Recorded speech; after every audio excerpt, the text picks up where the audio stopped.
Welcome to our tranquil space, a place designed to help you find the deepest, most complete sleep. All your thoughts, all your worries, let them rest outside the door. Find a comfortable position. Feel your body letting go, sinking into the soft mattress.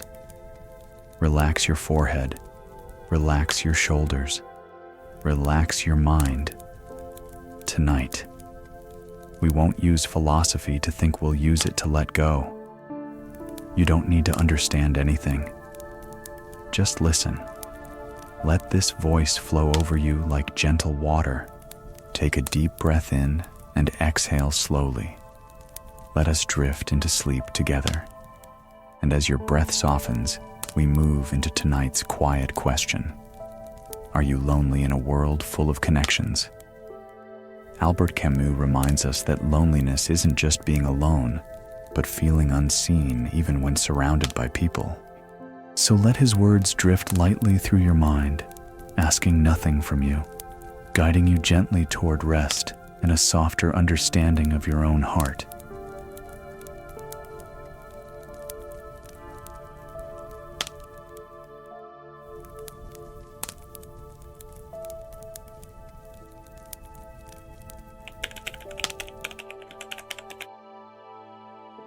It is the central, aching paradox of our time. How is it possible to be lonely in a world so full of connections? We live submerged in a torrent of communication, our lives tethered by invisible threads to billions of other people. We carry devices in our pockets that grant us access to the entire history of human thought and, more often, to an immediate, live-streamed catalog of what our acquaintances had for breakfast. We have never been more in touch, and yet, for so many, this hyperconnectivity coexists with a profound, gnawing sense of isolation. We scroll through curated feeds of joy engagements, promotions, sun-drenched vacations, and this cascade of performative happiness can often feel like watching a party from outside, our faces pressed against the cold glass. We are spectators to a life that everyone else, it seems, is living more fully. This feeling isn't an illusion. It is the defining texture of modern loneliness. This phenomenon has become so pervasive that it has shifted from a personal trouble to a public crisis. In 2018, the government of the United Kingdom took the extraordinary step of appointing its very first Minister for Loneliness. This was a formal state admission that a subjective, emotional feeling had become a widespread epidemic, a public health issue with measurable, dangerous consequences. Studies confirmed that the chronic feeling of isolation could be as detrimental to a person's health as smoking 15 cigarettes a day. And this wasn't just afflicting the elderly or the isolated. It was rampant among the young, the generation most deeply embedded in the digital web. The very tools designed to bring us closer were amplifying our sense of being apart. We had built a world of infinite connection, only to find ourselves more alone than ever. The architecture of this new world seems designed to foster comparison rather than genuine connection. We are not sharing our lives so much as we are managing a personal brand. We are performing for an invisible and perpetually unimpressed audience. In this frantic effort to project a flawless, desirable self, we become alienated from the person who actually has to live the life, the unedited self, the one who is bored or frightened or confused or simply average. We have become, in a strange way, lonely together.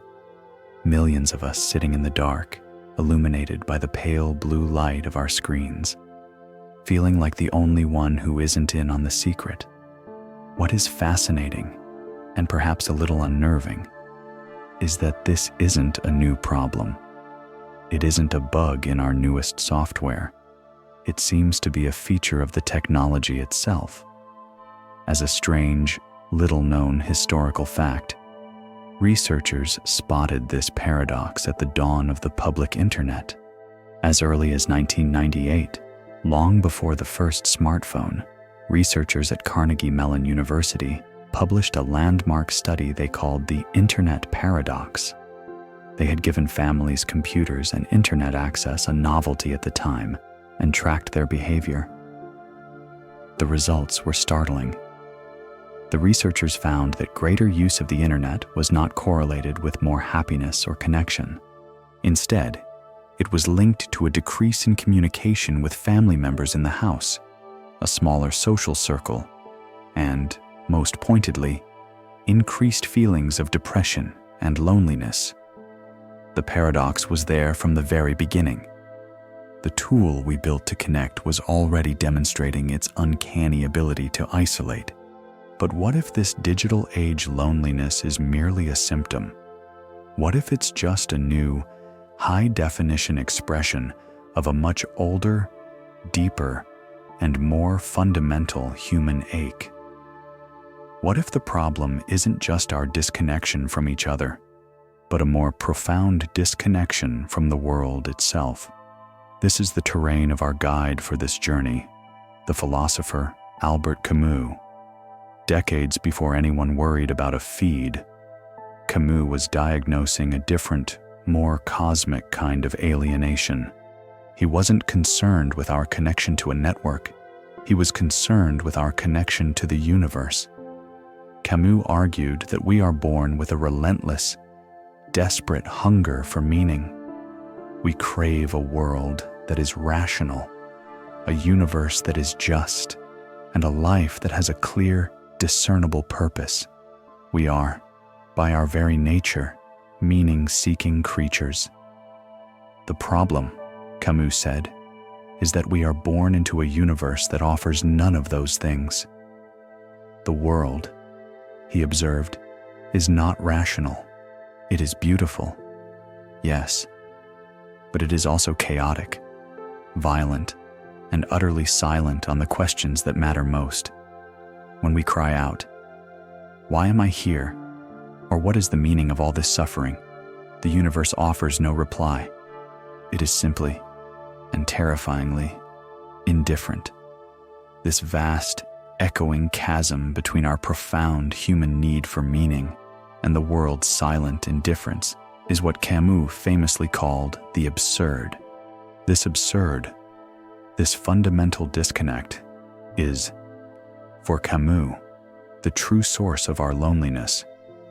We are exiles in our own lives, strangers in the only world we will ever know.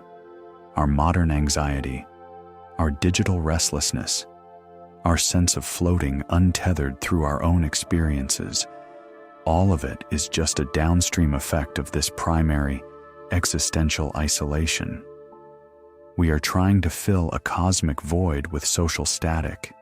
Camus felt this disconnect not as an abstract intellectual puzzle, but as a physical reality. It was in his bones, in his blood. His entire life and work became a search for an honest answer. He asked if we are truly this alone. If the world has no meaning, how do we continue to live? How do we find a reason to love, to create, and to connect with others? He believed that only by confronting this deepest loneliness, by staring into the void without flinching, could we discover a genuine reason to be alive, to understand how he built this heroic, human-centered philosophy. We cannot begin in the sophisticated Parisian cafes where he would later become a legend. We must begin where he did under the blinding, unforgiving sun of Algeria, in a land that made him, from his very first breath, a permanent and profound outsider. Section 2. Albert Camus was born in 1913 not in the misty, intellectual heart of Paris, but in Mondovi, a sun-scorched outpost in French Algeria. This geographical fact is everything. It is the key that unlocks his entire philosophy. To be French in Algeria, a pied noir or Blackfoot, was to live in a state of permanent contradiction. He was a colonizer, but not an aristocrat. He was part of the ruling class, but he grew up in crushing working-class poverty. He spoke French, but the sounds of his home were equally the Arabic of the street. He was, by definition, an outsider in the only home he ever knew not truly French to the metropolitan elite in Paris, and certainly not Arab to the indigenous population he lived alongside, but fundamentally separate from. This feeling of dislocation, of belonging nowhere completely, was not a theory he read in a book. It was the daily weather of his childhood. His world was not one of ideas, but of intense, physical sensations. It was a world of blazing sun, sharp blue sea, and the stark, immediate realities of poverty. His father, Lucien, a poor agricultural worker, was killed in the Battle of the Marne in 1914, less than a year after Camus was born. Albert would know him only through a single, faded photograph and one unsettling family story that his father had once watched a public execution and had been so physically overcome with revulsion that he vomited all the way home. This anecdote of a body's rebellion against calculated, cold-blooded state violence would haunt Camus, shaping his lifelong opposition to the death penalty. With his father gone, the family Albert, his older brother, and his mother was ruled by a domineering, often harsh grandmother. They lived in a 3-room apartment in the Belcourt neighborhood of Algiers, with no electricity, no running water, and no books. His mother, Catherine, was the silent center of this world. She was partially deaf, illiterate, and, after the trauma of her husband's death, had retreated into a profound, almost total silence. Camus' bond with her was fierce, but it was forged in this absence of language. It was a love built on presence, on a shared glance, on the simple, physical act of her hand on his. This childhood, steeped in silence, poverty, and sun, taught him a crucial lesson that the most profound things in life, love, death, beauty, suffering, existed before language and beyond all our attempts to explain them. His life was saved by 2 things. The first was his body. He was a talented goalkeeper, a position he loved because it was about individual action and clear, physical consequences. The second was a man named Louis Germain, his primary school teacher. Germain was the first to see the sharp, restless intelligence behind the sun-tanned, streetwise kid.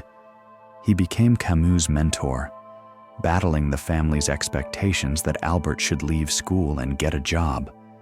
Germain personally tutored him and convinced his stubborn grandmother to allow him to take the scholarship exam for the lycée, the elite high school that was the only path to a university education.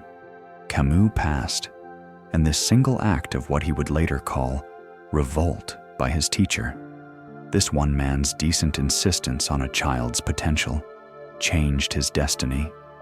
But just as this new world of ideas and literature opened up, the physical world he had always trusted betrayed him. At the age of 17, he was diagnosed with tuberculosis. In the 1930s, this was a potential death sentence. The illness shattered his dreams of being a professional footballer and, more profoundly, it became his first intimate encounter with the absurd. He was a young man in love with the sun and the sea, his body teeming with life, and yet he now carried within him a random, silent killer. He was, in an instant, confronted with the fragility of life and the cold, random indifference of the universe. This brush with mortality, this sense of living on borrowed time, would imbue his entire philosophy with a sense of urgency. He now understood, in his very lungs, what he had already sensed in the Algerian sun, that the world is beautiful, and that it will kill you, and that it doesn't care either way. This, he realized, was the fundamental disconnect, the gap between his own vibrant, desperate love for life and the world's complete silence on the matter. It was the problem his generation was ignoring, the modern paradox that would define his life's work. So, Albert Camus, a young man in his 20s, his body already betraying him with illness, his identity already fractured by his outsider status in Algeria, found himself staring at this profound disconnect.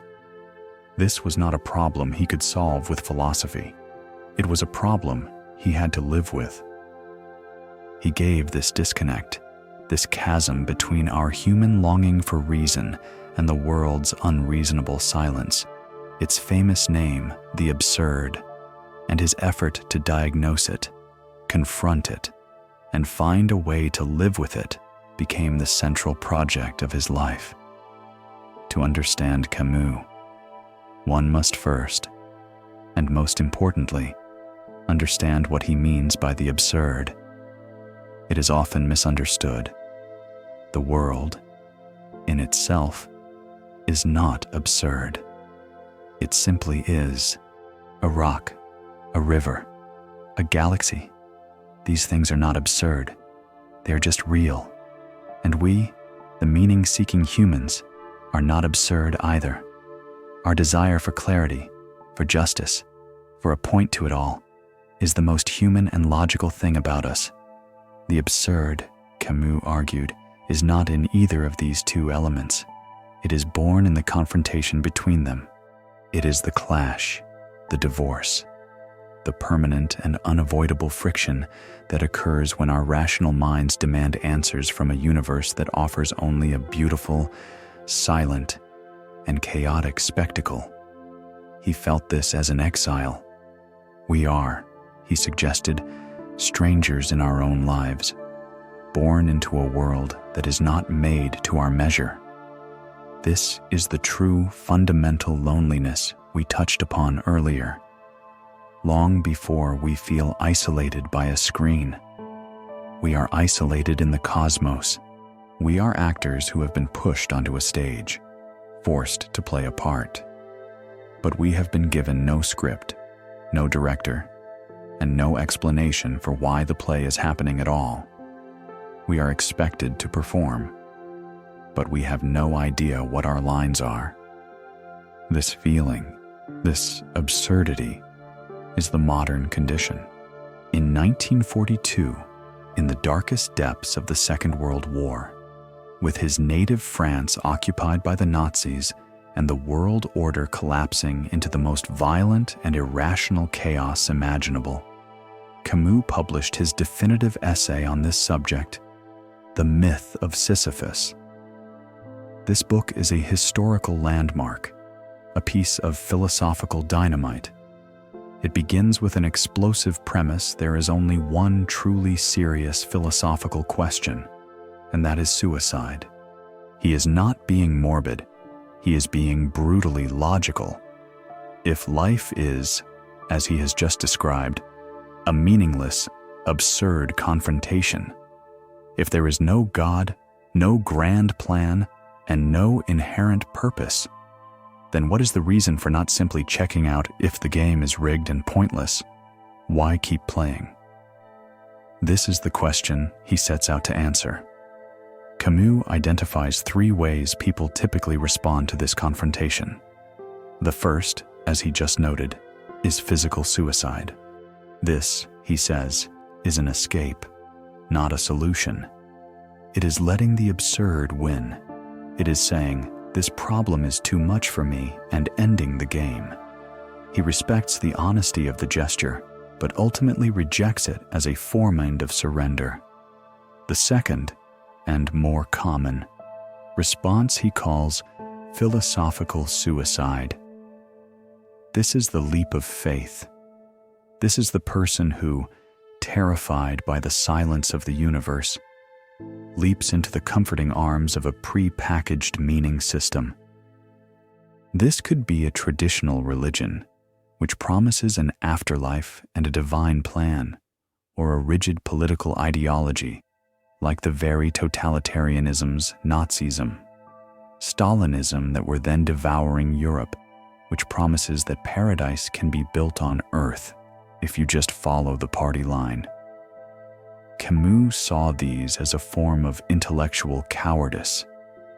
It is, he argued, dishonest. It's a way of avoiding the problem by pretending the absurd doesn't exist, by plugging your ears and humming a comforting tune. Here, we find a fascinating, little-known detail about his own intellectual journey. This wasn't just a casual dismissal of faith. Camus' rejection of philosophical suicide was deeply informed. His diplôme d'études supérieures, his graduate thesis, completed in 1936, was an intensive, scholarly study of the relationship between 3rd century Neoplatonism, Plotinus, and the early Christian philosophy of St. Augustine. He had dived deep into the very foundations of Western spiritual thought, the most sophisticated systems ever designed to give life meaning. He understood, from the inside out, the profound human hunger for transcendence and the intellectual architecture that religion provides. His rejection of it was not based on ignorance. It was the considered, painful conclusion of a man who had looked for answers there and found them intellectually wanting. Having rejected both physical and philosophical suicide, Camus is left with only one option, the third and, for him, the only honest response: revolt. This is the answer. To live in revolt is to live with the absurd, to keep it constantly in view. It means accepting the full, terrifying truth that the universe has no meaning, that we are mortal, that the world is indifferent, and then refusing to surrender to it. It is a rebellion not for a future victory, but a rebellion in the present moment. It means living with passion, with intensity, and with a clear-eyed understanding of the terms of our existence. We must, he says, embrace our freedom from any divine plan, direct our passion toward the physical, sensory world, and maintain a constant, defiant consciousness of our true situation. We must live in spite of it. But how? How does one live a life of revolt against a silent universe? To illustrate this, Camus turned not to a modern example, but to an ancient, tragic figure from Greek mythology. He gave us the ultimate absurd hero, a man whose entire existence was the perfect metaphor for this human confronts universe dilemma, the tragic king, Sisyphus. Sisyphus was a figure from Greek mythology, a king of Corinth, but he was not a noble hero. He was a trickster, a cheat, and a rebel. His most fundamental crime, in the eyes of the gods, was his profound, passionate, and excessive love for life on earth. He loved the sun, the sea, and the physical world so much that when death, Thanatos, came for him, Sisyphus tricked him and chained him up. For a time, no one on earth could die, which threw the entire divine order into chaos. When the gods finally freed death and dragged Sisyphus to the underworld, they devised a special punishment for him, one they believed would be the most torturous imaginable. They condemned him to an eternity of futile, hopeless labor. His task was to push a colossal boulder up a steep mountain, but just as he reached the very summit, the rock would, by its own weight, roll all the way back down. His work was pointless, repetitive, and eternal. Camus seized on this myth as the perfect, devastating metaphor for the human condition, especially in the modern age. Sisyphus is all of us. He is the factory worker, the office employee, The student, anyone who lives a life dictated by the same repetitive tasks, day after day. We wake up, we commute. We labor at tasks whose ultimate purpose often feels obscure or meaningless. We return home, we sleep, and we wake up to do it all over again. The rock is our daily burden. Like Sisyphus, we are condemned to this labor, and the ultimate summit, our own death, simply resets the game. The universe, like the gods, has given us a pointless task in a world where all our efforts eventually turn to dust. So, how can this vision be anything other than a recipe for total despair? This is where Camus performs his brilliant philosophical reversal. He asks us to look closer. The tragedy of Sisyphus, he says, is not the labor. The tragedy is that Sisyphus is conscious. An animal doing the same task wouldn't suffer because it has no sense of futility. Sisyphus knows his work is pointless. He is aware of his own misery. This consciousness is his curse. But Camus argues that this same consciousness can be turned into his tool of liberation. He asks us to consider the moment when the rock has just rolled back to the bottom. Sisyphus stands at the summit, his body aching, and watches it go. In this pause, this hour of consciousness, he is fully aware of the extent of his wretched condition. He is superior to his fate because he knows it. As he turns and begins his slow, measured walk back down the mountain to retrieve his stone, he is alone with the truth. The gods intended this descent to be the peak of his torture, a moment of hopeless, defeated reflection. But for Camus, this descent is where Sisyphus's victory lies.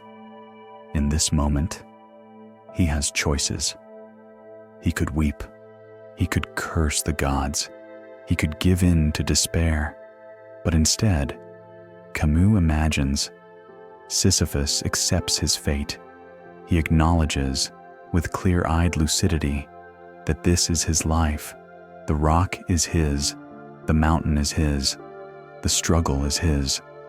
And by consciously choosing to walk back down, by deciding to pick up his burden once more, he makes the fate his own.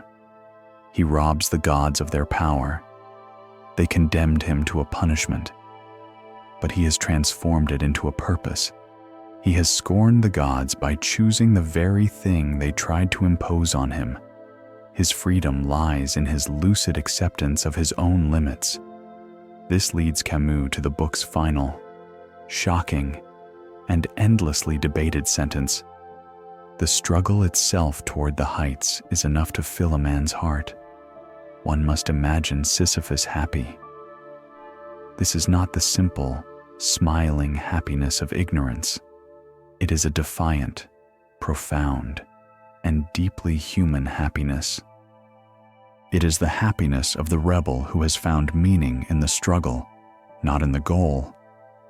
Sisyphus's joy is a silent, cosmic so there to the gods and to the indifferent universe. He is happy because he has found a way to be free, even in chains. He has discovered that the meaning of life is not some grand, external prize, but the simple, conscious, passionate act of living it, of pushing the rock, of loving the world in full knowledge of its tragic terms. He has defeated the absurd by embracing it. This individualistic, solitary revolt was Camus' first answer to the problem of meaning. But it was still a lonely answer. It was the solution of one man, alone on his mountain, to explore what this absurd consciousness would look like in the real world, in a world full of other people. Camus moved from abstract myth to concrete fiction. He created one of the most famous and unsettling characters in all of modern literature, a man named Meursault. If the myth of Sisyphus was the philosophical textbook for the absurd, Camus' novel, The Stranger L'étranger, published in the same pivotal year of 1942, was its living, breathing, and deeply unsettling embodiment to explore what the absurd man would look like in practice. Camus created Meursault. He is one of the most enigmatic and controversial protagonists in literary history. A man who seems to live in a world of pure, unmediated physical sensation, completely detached from the social and emotional game that the rest of us are forced to play. He is, in essence, a man who feels nothing that society expects him to feel. He is the ultimate lonely man, not because he is isolated, he has a job, friends, and a lover, but because he is fundamentally disconnected from the shared illusions that bind us all together. Meursault is not a monster. He is not a sociopath in the clinical sense, scheming to harm others. He is, rather, a man defined by a terrifying, radical honesty. He lives in the immediate present.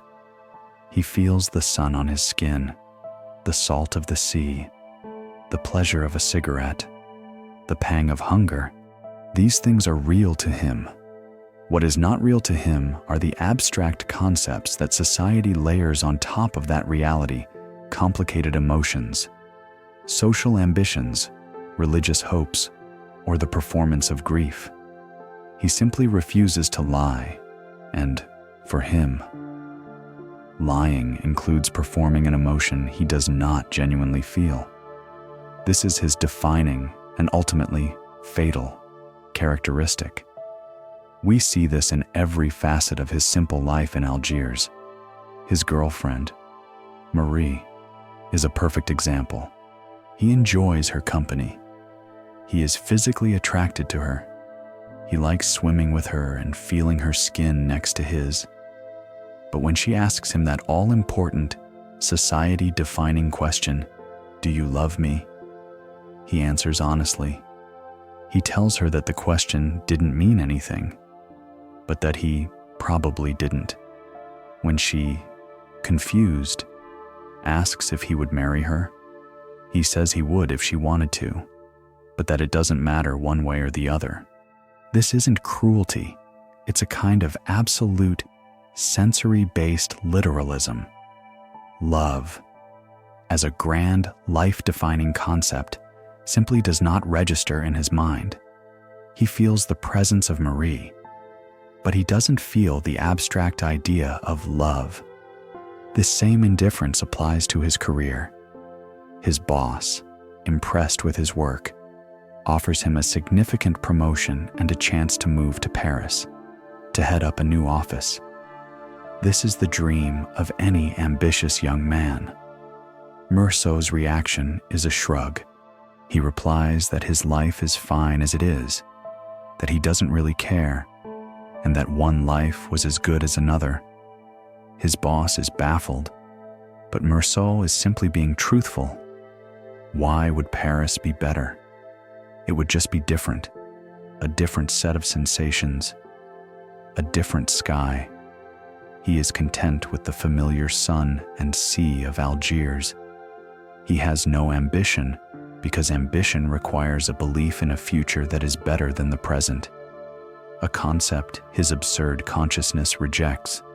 This novel, which would become one of the defining works of the 20th century, was almost never published.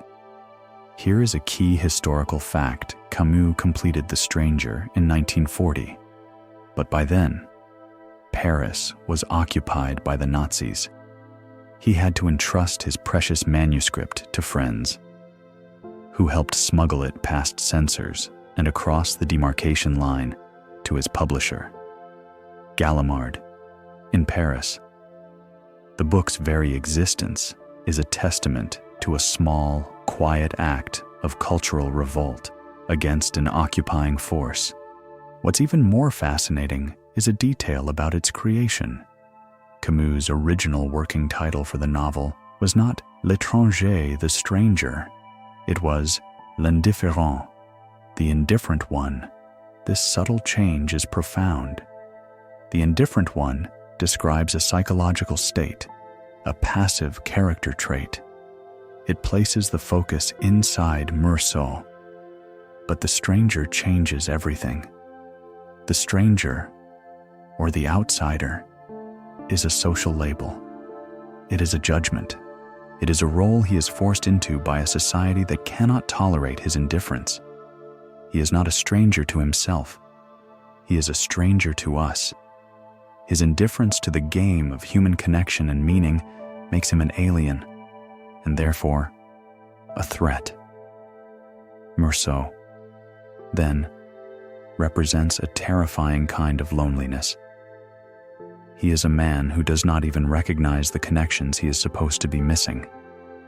He is adrift in a sea of human emotions and conventions he cannot see or understand. He is not lonely in a world full of connections so much as he is lonely from it. He is a man of the sun, of the body, of the immediate, and this society cannot forgive. His detachment is harmless as long as it remains private. But the novel opens with an event that will drag his private indifference into the public square, a place where it will be judged, condemned, and ultimately destroyed. His entire story, his entire conflict with the world, is triggered by the very first line of the book, a sentence that announces his mother's death and his own profound, unbridgeable alienation. Section 6. The novel begins with one of the most famous and jarring opening lines in all of literature. Maman died today, or maybe yesterday. I don't know. This is our immediate, unfiltered introduction to Meursault's consciousness. It's not that he is a callous son who is glad his mother is gone. It's that his mind is operating on a different frequency. He is not processing the emotional weight of the event. He is processing the information. He has received a telegram from the old age home, mother deceased, funeral tomorrow. Faithfully yours. The ambiguity of today or maybe yesterday is the first sign of his literal mindedness. He is simply trying to parse the information from the vague telegram. He is already detached from the event, an observer of the facts, rather than a participant in the grief. This detachment is thrown into sharp, scandalous relief when he travels to the home in Marengo for the vigil. His behavior, from the moment he arrives, is a catalogue of social transgressions. But he is not trying to be transgressive. He is simply being honest. And his honesty is an offense. When the caretaker asks if he would like to see his mother one last time, to have the casket opened, Meursault declines. There is no malice in this. He simply doesn't see the point. The ritual is meaningless to him. She is gone. Looking at her body will not change this. The caretaker is shocked, but Meursault is just tired from his journey.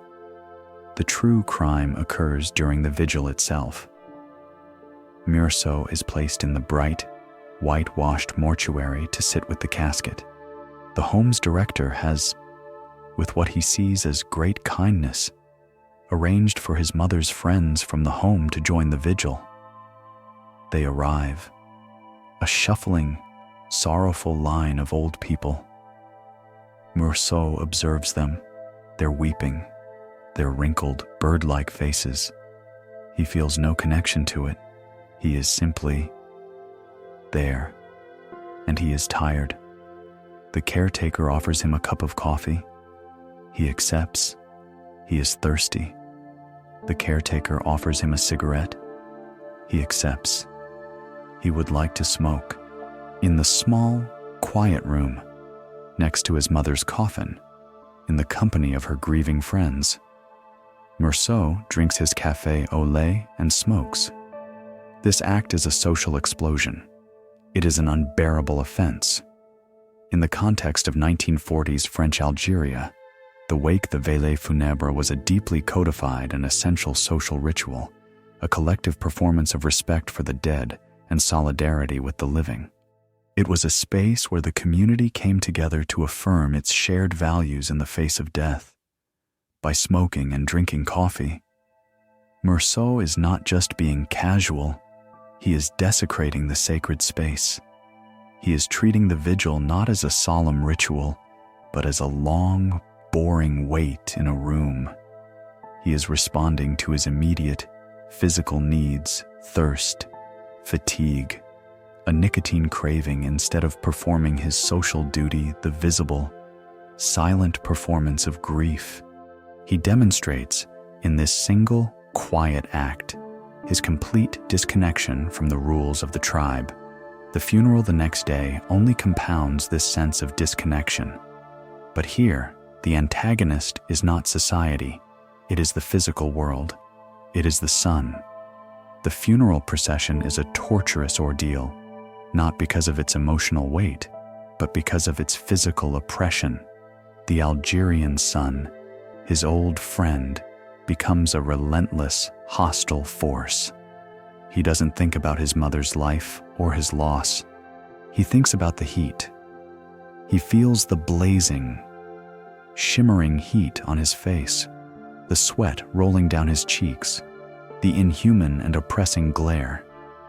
His entire sensory apparatus is overwhelmed by the physicality of the event, leaving no room for the expected sentimental or emotional reflection. His grief is expressed as a headache. He is more annoyed than he is sorrowful. This profound gap, the chasm between his private, sensory-based experience and the public expectation of grief, is the entire point. Immediately after the funeral, he returns to Algiers. The next day, a Saturday, he wakes up, and his first thought is relief that he can sleep in. He decides to go for a swim. At the public baths, he runs into Marie Cardona, a former typist from his office. They swim. They laugh. The water is cool. The sun is warm. He feels good. That night, he takes her to the cinema. A little-known detail that fans of the book often discuss is the specific film they see. It is a comedy by Fernandel, a beloved French comic actor. They laugh. They return to his apartment. They make love. Society has a rigid, unwritten timetable for mourning. There is a period, weeks or months, during which laughter, pleasure, and sex are forbidden.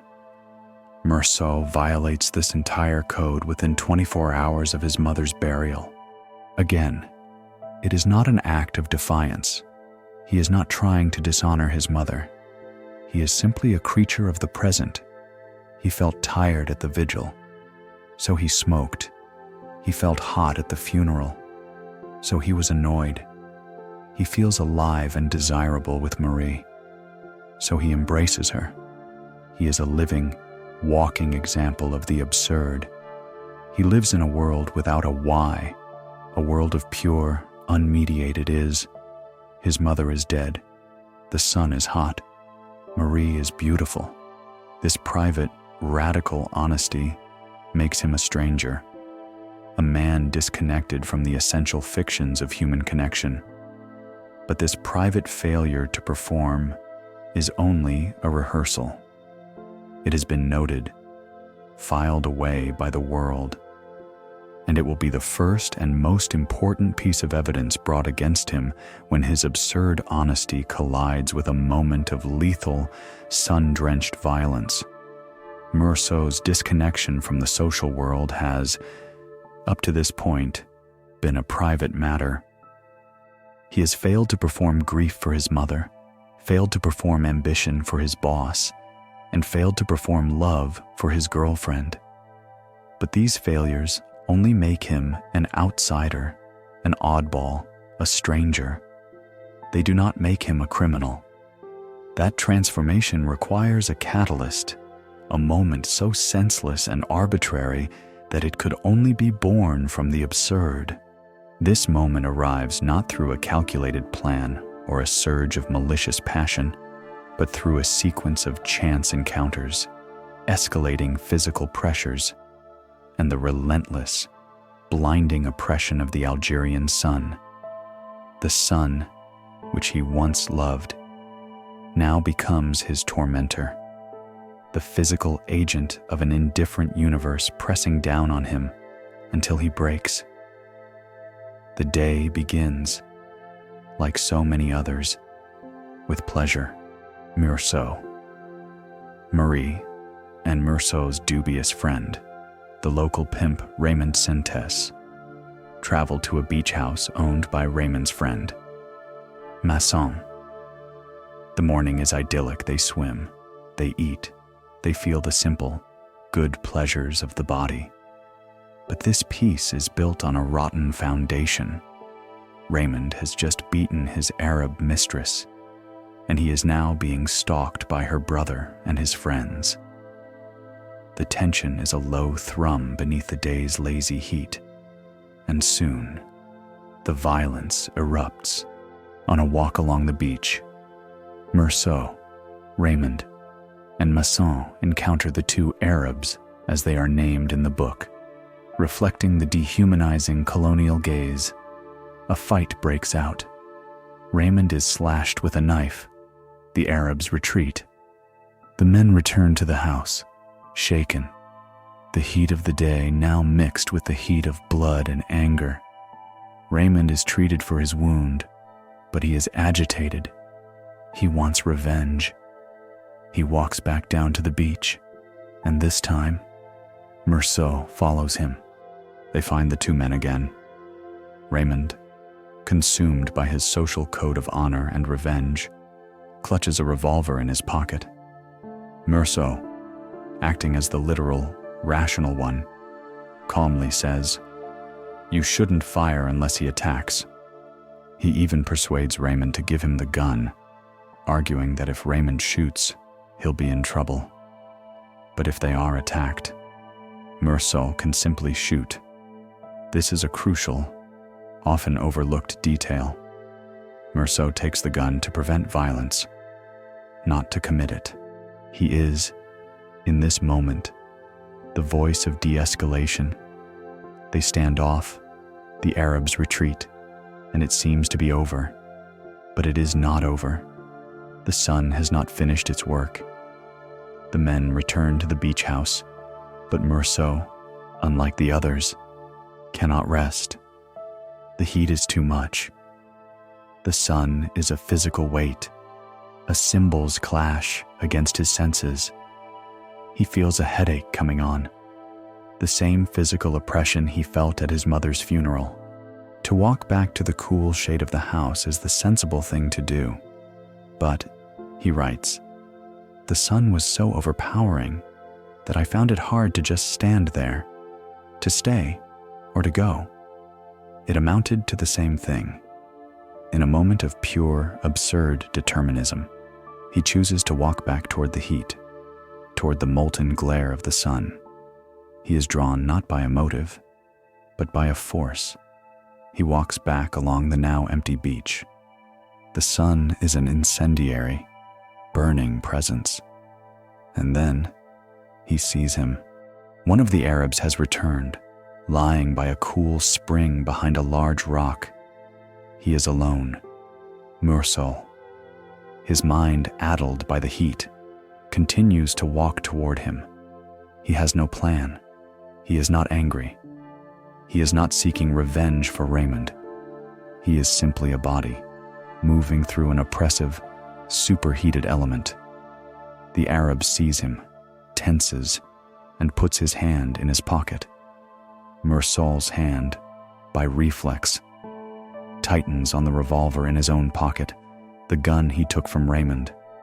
This is the climax. The Arab does not attack.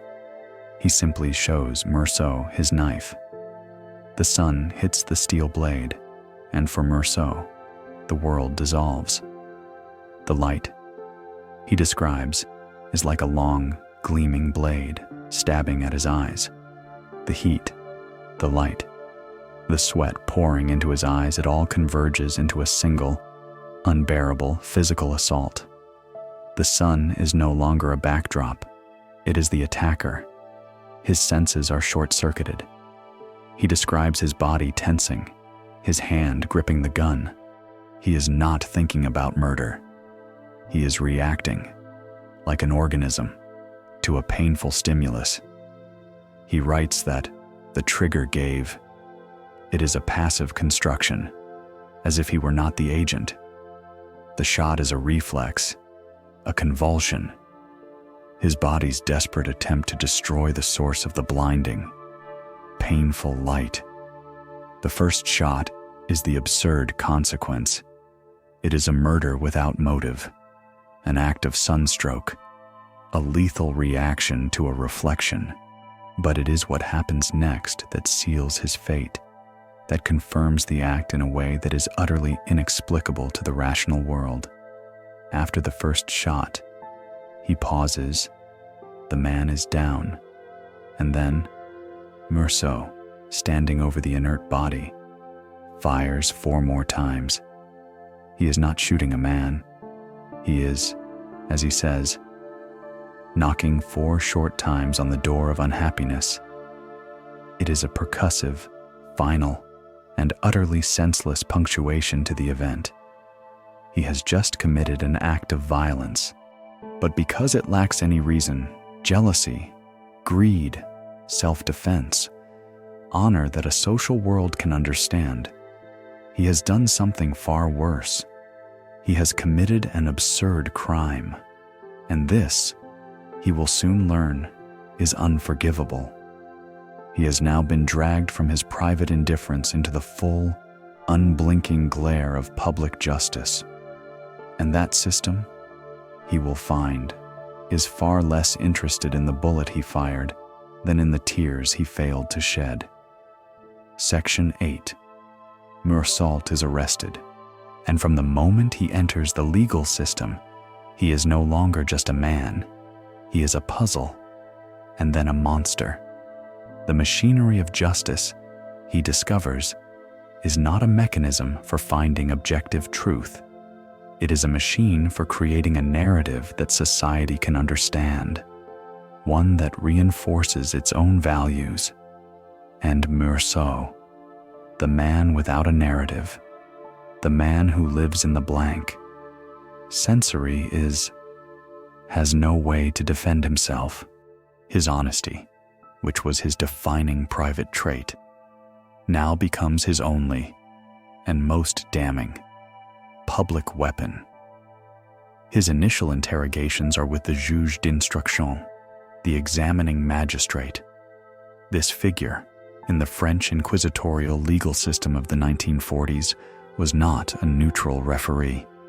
His job was to actively investigate and uncover the truth of the case, which included a deep dive into the accused's life, morals, and character. This magistrate is, at first, confounded.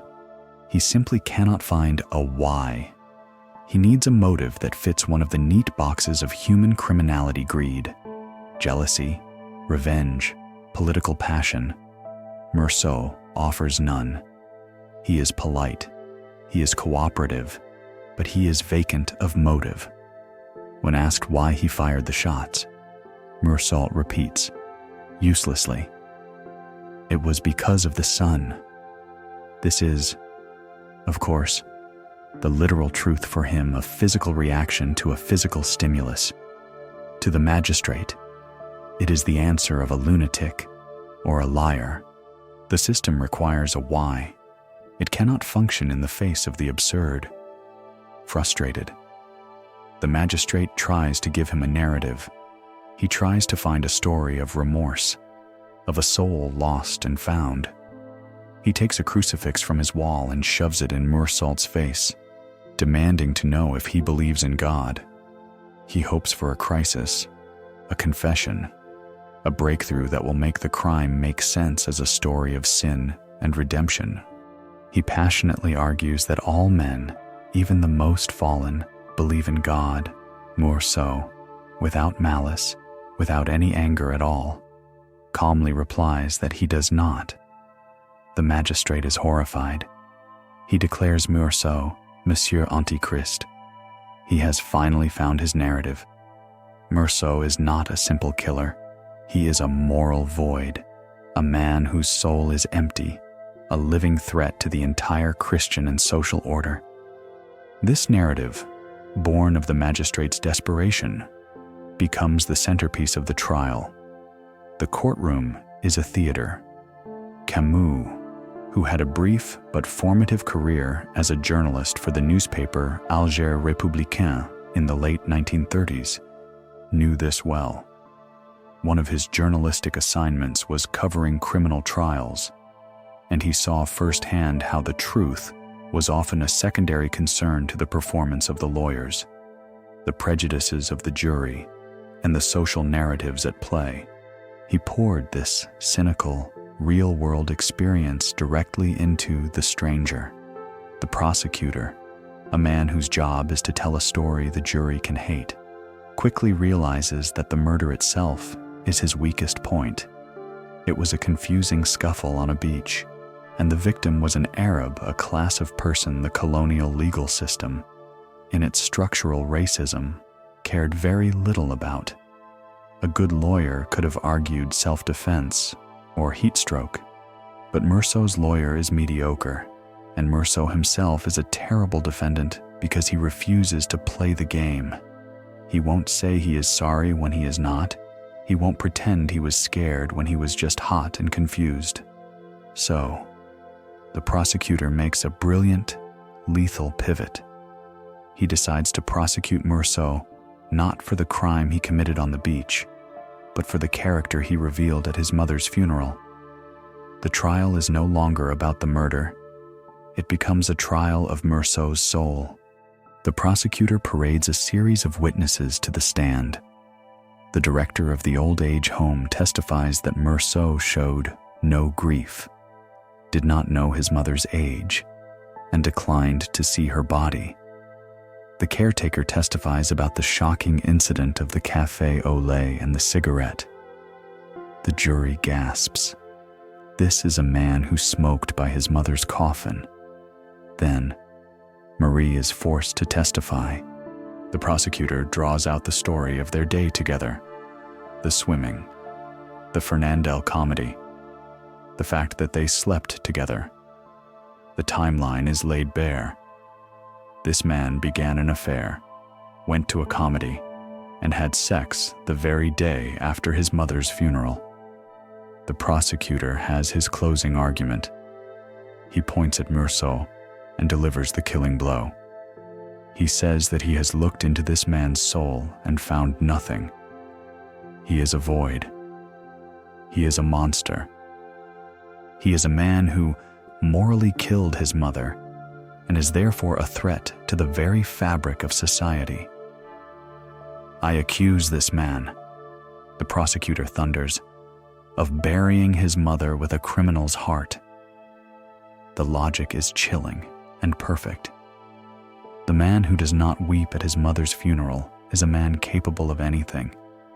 His lack of connection, his failure to perform the most basic human ritual of grief, is proof that he is not human. He is a stranger to the species. Meursault is condemned to death, and he understands, with a final, lucid clarity, that he is being executed not for killing the Arab, but for not crying at his mother's funeral. He is being killed for his indifference, for his refusal to participate in the shared illusions that bind society. He is being killed, in essence, for being the ultimate lonely man, the one who is so disconnected from the web of human feeling that he makes everyone else question their own.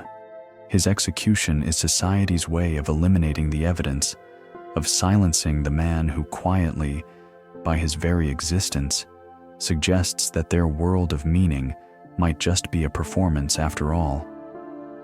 With the death sentence passed, Meursault is returned to his cell, and the social theater of the trial is replaced by the profound, physical reality of a box. His world, once defined by the expansive, sensory overload of the sun and the sea, is now reduced to 4 stone walls and a small patch of sky. His life, which he had lived entirely in the immediate, sensory present, now becomes a confrontation with a single, abstract idea, the future, or rather, the lack of one. He is in the final waiting room of the absurd, and it is here, in this ultimate isolation, that he finally moves beyond being a mere victim of the absurd to becoming its conscious and liberated master. It is in this cell that Meursault, the indifferent man, finally achieves the defiant happiness of Sisyphus. At first, his body rebels. He is tortured by the absence of what he has lost: the smell of the salt air, the warmth of Marie's skin, the freedom to smoke a cigarette when he chooses. He is a creature of physical habit, and his body craves these simple, real things. But as the days and months wear on, he adapts. He discovers the power of his own mind, not as a tool for abstract thought, but as a chest for storing sensations. To pass the time, he perfects a mental exercise. He lies on his cot and forces himself to remember, in meticulous, agonizing detail, every single object in his old apartment.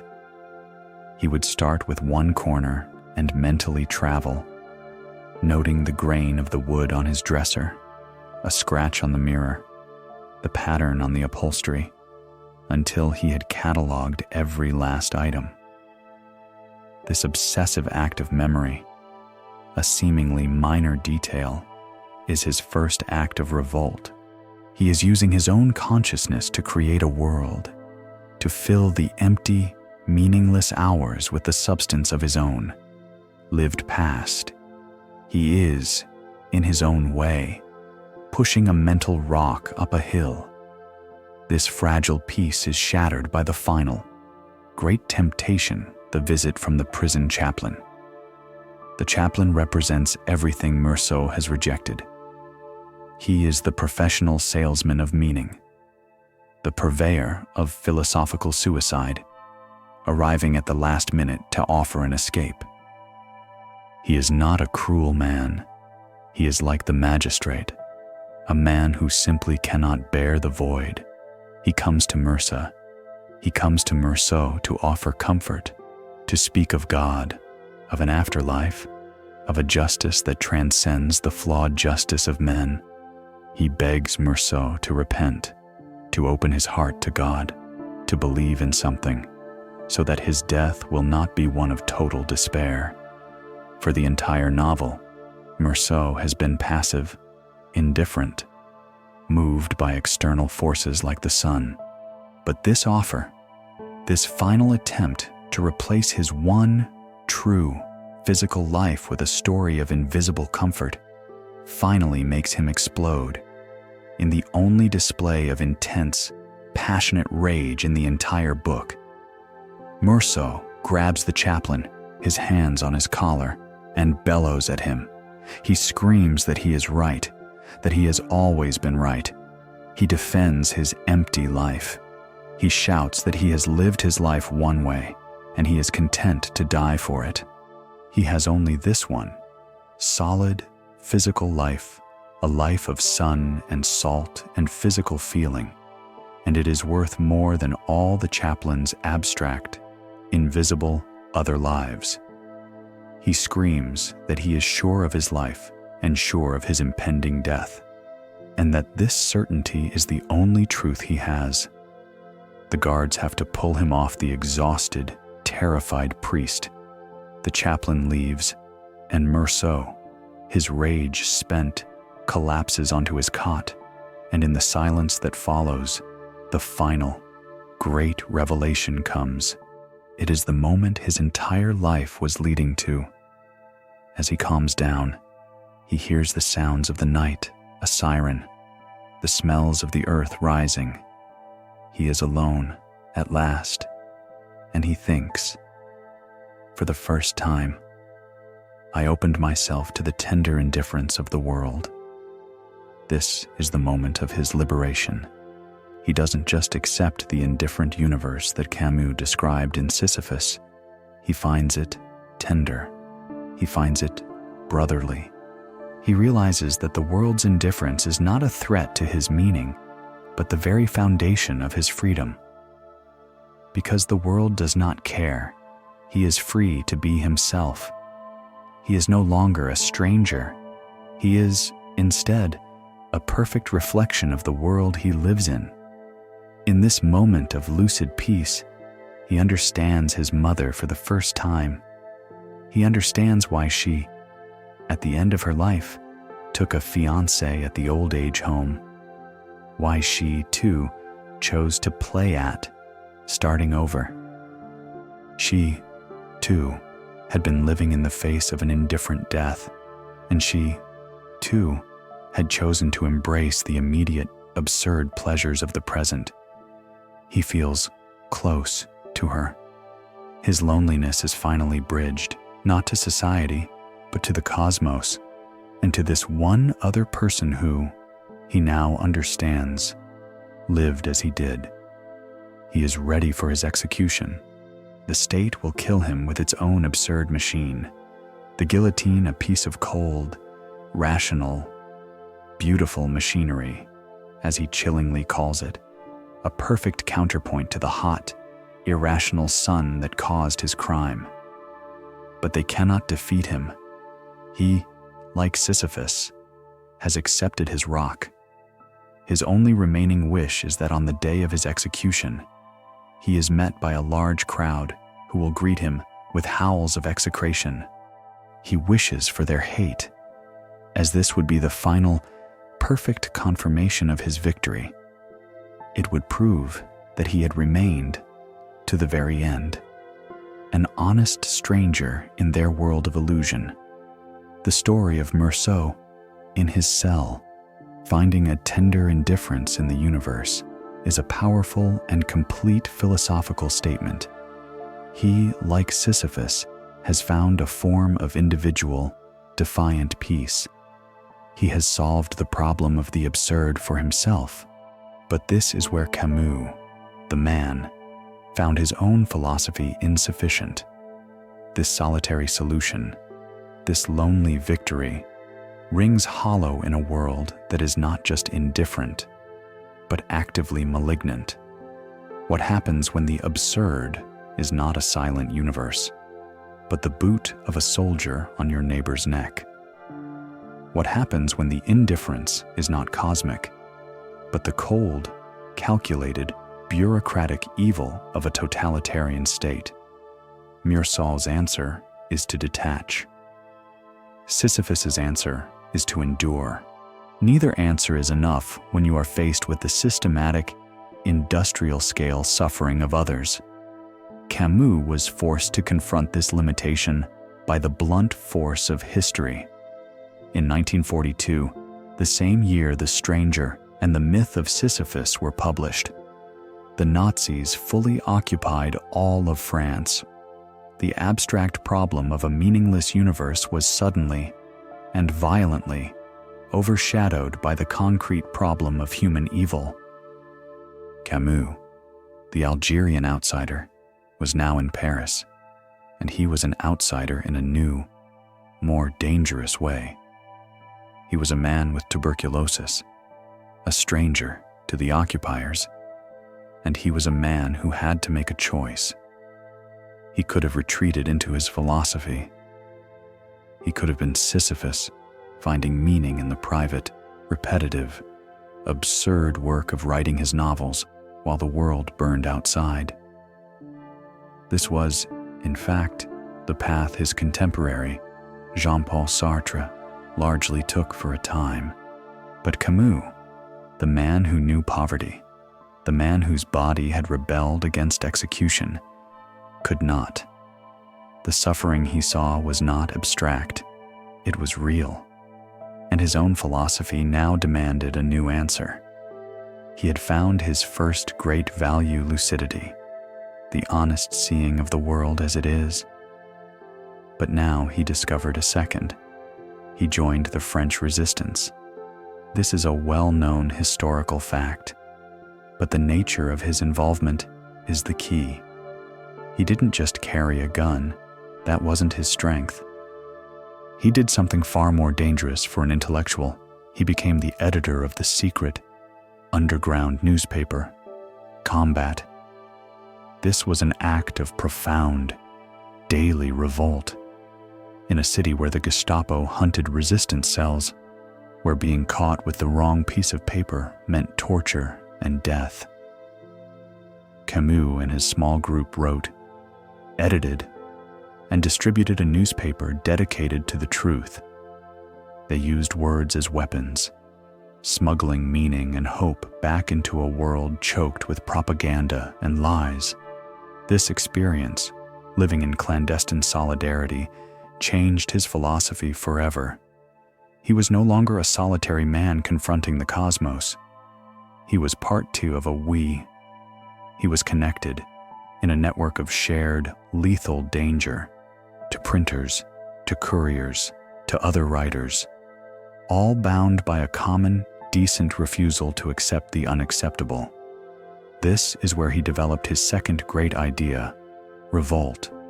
Revolt, for Camus, is the next step after the absurd. The absurd is the individual's realization, I am alone in a meaningless world. And it leads to the cry, I think, therefore I am alone. But revolt, he argued, is born when that same individual sees another human being suffering, and that suffering is imposed by a master, be it a person, a state, or an ideology. In that moment, the individual recognizes something in the other person's humiliation that is common to all people. A line has been crossed. A shared sense of human dignity has been violated, and the rebel shouts, "This is not acceptable for us." Revolt, therefore, is the moment an individual's private loneliness becomes a collective awareness. It is the pivot from I to we. This is the essential bridge in his thought, the one that moves us from the profound loneliness of the stranger to the shared struggle of his next great work. He would later write in his essay, The Rebel, that the logic of the absurd man is to say, my life is meaningless, so I am free to do anything, which could even include murder. But the logic of the rebel is different. The rebel, having seen the suffering of another, says, I rebel, therefore we exist. It is an affirmation, not of a divine meaning, but of a shared human meaning. It is a value we create together in our joint struggle against the indifference of the universe and the cruelty of men. Camus was no longer interested in a man alone in a cell. He was now interested in a city, a whole community of people, trapped together in a shared crisis, cut off from the outside world, facing an indifferent, arbitrary, and lethal force. To explore this new philosophy of collective revolt and shared isolation, he would use the most powerful metaphor he could find: a city under siege by a deadly, ancient disease. He would write, the plague. After the claustrophobia of Meursault's cell and the solitary victory of Sisyphus on his mountain, Albert Camus turned his focus from the individual to the community. He had found a value worth living for human dignity, discovered through revolt. Now, he needed to explore it. His next great novel, The Plague, published in 1947, was the result. It is the story of an entire city forced to live the absurd as a shared, daily reality. The novel is not just a story about a plague. It is a plague, a philosophical infection that isolates an entire population. forcing them to confront the same questions Meursault faced. But this time, together. The setting is crucial. Camus did not set his story in his beloved, beautiful Algiers, with its vibrant sea and open sky. He chose, very deliberately, the city of Oran. He describes Oran as an ugly, modern, commercial town. It is a city without pigeons, without trees, and without gardens. A place built with its back to the sea. A city of commerce where people work hard to make money and then spend their time on hobbles and senseless distractions. In short, Oran is a city of habit, a city asleep, a perfect symbol for a modern world that has forgotten how to think about life, death, or meaning. It is a place perfectly unprepared for what is to come. The plague arrives, as disaster often does, not with a bang, but with a whisper. It begins with rats. Dr. Bernard Rieu, the novel's narrator, begins to see them, staggering out of dark corners to die in the open. First one, then dozens, then thousands. The public is annoyed. The authorities are in denial. They are more concerned with the economy and public order than with this strange, dirty problem. This slow, creeping, bureaucratic denial was a direct echo of what Camus had witnessed in France in the 1930 wars and early 1940 wars, the slow, willful, and catastrophic failure to recognize the rising brown plague of Nazism until it was too late. Then, the human deaths begin. And finally, the state must act. The city is officially declared to be in a state of plague. The prefect issues an order. The gates of the town are to be closed. This is the central cataclysmic event of the novel. A city of 200,000 people is sealed off from the outside world. No one can leave. No one can enter. All communication is cut, save for brief, censored telegrams. Oran becomes an island of the condemned, floating in an indifferent world. This quarantine is Camus' master metaphor. It is the absurd, made physical and universal. Instantly, the entire city is plunged into the same condition as Meursault. They are all strangers, all exiles. They are separated from loved ones, from their ambitions, from their pasts, and most importantly, from their futures. The plague, like the universe, is a blind, indifferent, and arbitrary force. It kills without reason. It takes the child and the old man, the sinner and the saint. It cannot be reasoned with. It cannot be prayed to. It simply is. The city is now a collective Sisyphus. Their rock, the daily, repetitive, and seemingly pointless task of just surviving. The future is gone. All that exists is the suffocating, endless, repetitive present. This feeling of separation was something Camus knew in his bones. The novel is dedicated to his wife, Francine. During the Nazi occupation, Camus had been in France, working with the combat resistance group, while Francine was trapped back in Algeria for years. They were separated by the plague of the war, living in that exact state of suspended animation, of hoping for a letter, of existing in a present cut off from the person they loved. This agonizing personal experience of separation is the book's emotional core. It's not an abstract thought experiment. It's a lived trauma.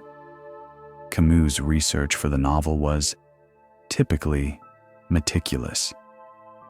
This is a key historical fact. He was not just writing a fantasy. He was a journalist at heart.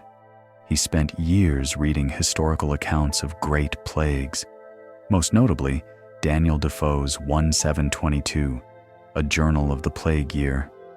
He studied the stages of societal breakdown, the bureaucratic responses, the medical details.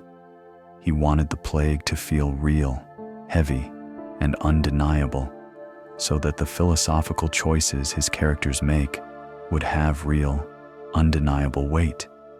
The book, therefore, becomes a vast sociological study of loneliness.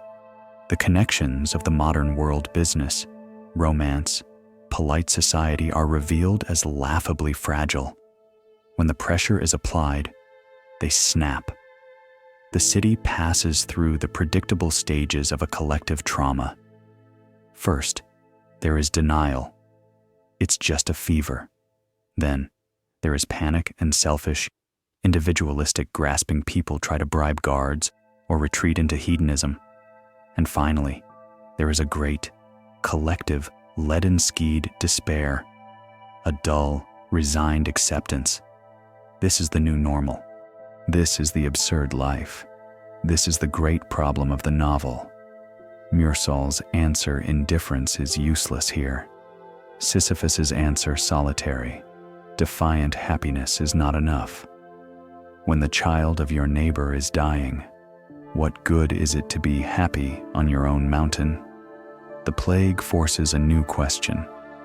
It asks, when we are all lonely together, when we are all trapped in a shared, meaningless fate, what is the human response? The plague is the setup. The novel is the answer. And that answer comes not from a grand hero or a brilliant intellectual, but from a quiet, decent, and deeply tired man who has no time for philosophy because he has work to do. His name is Dr. Rieux. In the center of this sealed, suffering city, Camus places his new hero, Dr. Bernard Rieux. Rieux is the narrator of the novel, though he hides this fact in his objective, journalistic prose until the very end. He is the consciousness through which we experience the plague, and he is the absolute, stark opposite of Meursault, where Meursault was passive, sensory, and detached. Rieux is active, analytical, and deeply, stubbornly engaged. He is the man who, when the rats first appear, refuses to look away. He is the man who forces the sleepy, denial-ridden bureaucracy to use the word plague. He is, in short, the man who accepts the absurd reality of the situation and then, without a moment's hesitation, gets to work. But what motivates him? This is the central question of the novel. If Camus has already established a universe without God and without inherent meaning, why does Rieux fight so tirelessly? Why does he risk his own life, day after day, in a seemingly hopeless battle? The plague gives him every reason to embrace Meursault's indifference or Sisyphus's solitary acceptance. He, more than anyone, sees the futility. He knows he cannot defeat death. He is a doctor, which means he is in a constant, losing war with the universe. The plague has simply, as he notes, raised the stakes. Rieux is not a traditional hero. He is not driven by a grand love for humanity. He is not a saint. He is not even particularly optimistic. He is simply a decent man. In one of the novel's key exchanges, he explains his philosophy. He states, flatly, that he does not believe in God. This shocks his companions. How, then, can he be so committed? Rieux's answer is the heart of Camus's new philosophy. He explains that if he believed in an all-powerful God, he would cease curing the sick and leave that to him. But he doesn't. He believes in the facts, and the fact is that people are suffering, and it is his job to alleviate that suffering.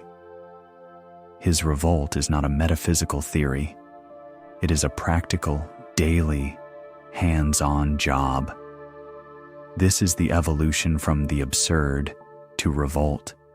It is a revolt born not of intellectual pride, but of common decency. Ryu's logic is simple. He sees suffering, and his decency requires him to act against it. He does not fight for a future paradise, for heaven, or for a political utopia. He fights, quite simply, for health. Health, for him, becomes a stand-in for human dignity. His revolt is the simple, stubborn, and often failing work of rolling up his sleeves and tending to the sick. This practical, atheistic humanism is what forges the novel's true, profound connections. Ryu's answer to the epidemic of loneliness and death is not a set of beliefs, it is a team. He creates the sanitary squads, voluntary teams of citizens who will help implement hygiene measures, move the sick, and manage the dead. This is unglamorous, terrifying, and often lethal work. And it is in this shared, grim physical labor that the novel's central bonds are formed. These squads are a direct reflection of the combat-resistant cell Camus worked with during the Nazi occupation. This is a crucial historical fact in combat, as in Ryu's squads. People of wildly different beliefs, atheists, Catholics, socialists, conservatives, put aside their vast ideological differences to unite against a single, concrete, and monstrous enemy. Their solidarity was not based on agreeing about the afterlife. It was based on the shared, practical work of fighting the plague of Nazism. A fascinating, little-known detail from Camus's own life illuminates Ryu's character. While Ryu is separated from his wife, who is ill in a sanatorium, Camus was, at the time of writing, dealing with his own wife's profound struggles. Francine Camus suffered from severe recurring depression and was eventually hospitalized, even undergoing electroshock therapy.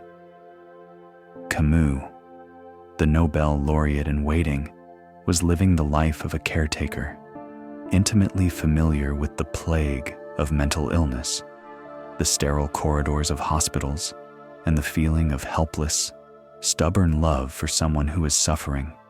This personal, painful knowledge of what it means to tend to an incurable suffering without hope of a final victory is what gives Ryu's character its profound, tired, and deeply decent authenticity. Ryu's decency, then, is the new model for connection. He is the ultimate answer to the stranger. Meursault was so lonely because he refused to participate in the game of human ritual. But Ryu, in the face of the ultimate absurd, finds that the only thing that matters is the game of human solidarity. Connection, Camus is now telling us, is not a feeling. It is not an abstract love. It is an action. It is the work you do, shoulder to shoulder with others, against the shared, indifferent darkness. It is the bond forged in the trenches of a common, decent fight. This bond is perhaps best embodied by the man who joins Ryu's squads for the most philosophical of reasons, the mysterious, restless figure of Jean Tarot. If Dr. Ryu is the novel's anchor, the man of action and decency, then Jean Tarot is its soul. He is the conscious, philosophical seeker who arrives in Oran just before the plague, a restless traveler with a set of notebooks, observing the city's senseless habits with the detached air of an anthropologist. He is the one who first approaches Ryu, not with an offer of help, but with a philosophical proposition to create the sanitary squads. He is, in essence, the co-author of the novel's central act of revolt, and he is doing it for a reason that goes far deeper than Ryu's simple, professional decency. Tarot is on a quest. He is a man haunted by a single, terrifying question in a world without God. How is it possible to be a saint? This saintliness he seeks has nothing to do with religious piety or otherworldly purity. For Tarot and for Camus, it is a practical, earthly, and deeply difficult code of conduct. It is the quest to live one's entire life without adding to the suffering of the world, to refuse, in any way, to be an executioner. This, he reveals, has been his life's sole obsession, long before the first rats appeared in Oran.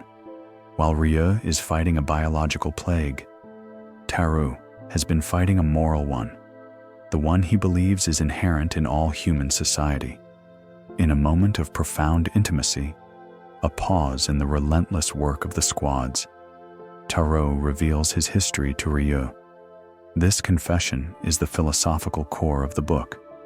Tarot explains that he was not always a wandering stranger. He was born into a life of privilege. His father was a chief prosecutor, a powerful, kind, and seemingly gentle man. But one day, as a young man, Tarot attended court to see his father in action. He watched as his father, transformed by his red judicial robes, passionately argued for the death penalty against a terrified man. He watched his father, with all the power of abstract state justice, demand a man's execution. This moment shattered Tarot's world. He saw his own father not as a man, but as an agent of the plague, the human disease of cold, calculated judgment, of abstraction, of state-sanctioned murder. He realized, he tells Rieu, that we all have the plague within us, this capacity to justify harm, to prefer an abstract principle over a living, breathing person. He saw that society itself, with its laws, its judgments, and its guillotines, was a form of plague.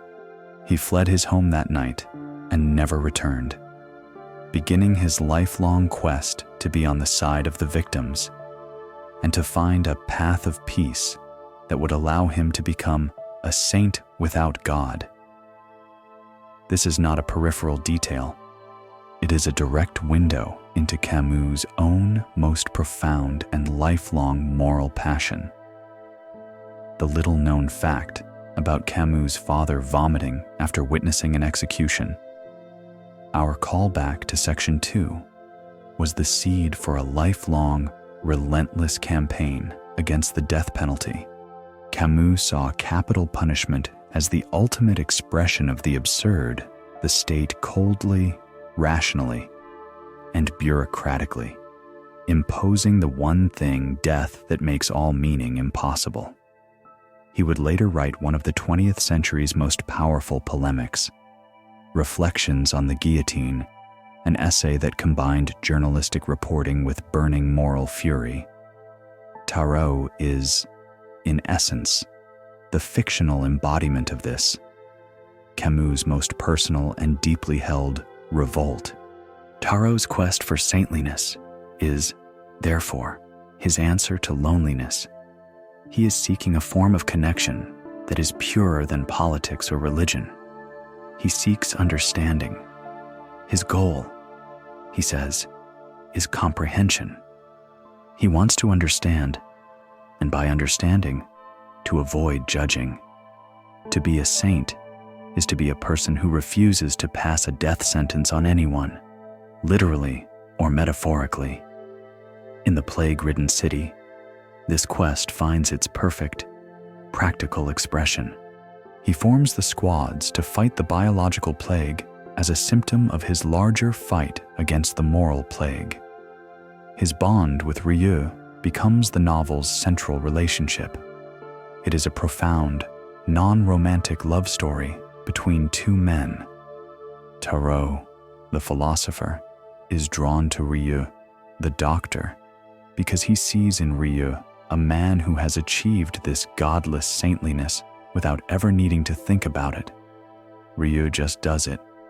Ryu, for his part, is drawn to Taro's searching, restless honesty. Their friendship is the ultimate model of connection in the novel. It is not based on a shared ideology, a shared past, or a shared faith. It is forged in the trenches, a bond built on shared, practical, decent work. It is the connection of two men who can stand side by side against the darkness, acknowledging its complete and final power, and choose to fight it anyway. This bond, and the squads they build, represents the novel's great hope that even in a sealed, hopeless, and isolated world, shared struggle against an indifferent fate is the one, true, and unbreakable source of human solidarity. The profound, quiet friendship between Ryu, the healer, and Taro, the seeker, serves as the novel's heart. But this bond is not an exception. It is the blueprint for a new kind of society forced into existence by the plague. This is the great paradox of the book, and Camus' most hopeful argument, the plague, a force of absolute isolation, is the very thing that destroys loneliness. The quarantine, which seals the city off from the world, also seals the citizens in with each other, forcing them to confront their shared, absurd fate. And in this shared furnace of suffering, the old, artificial barriers that separated them, class, wealth, ambition, social standing, are burned away, leaving only the essential. Before the plague, Oran was a city of strangers, much like Meursault's Algiers. It was a modern, commercial hub where people were lonely together, connected only by the superficial threads of commerce and empty, repetitive habits. They passed each other on the street, but they did not see each other.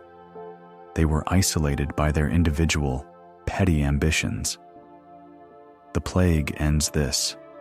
The plague is the ultimate, terrifying equalizer.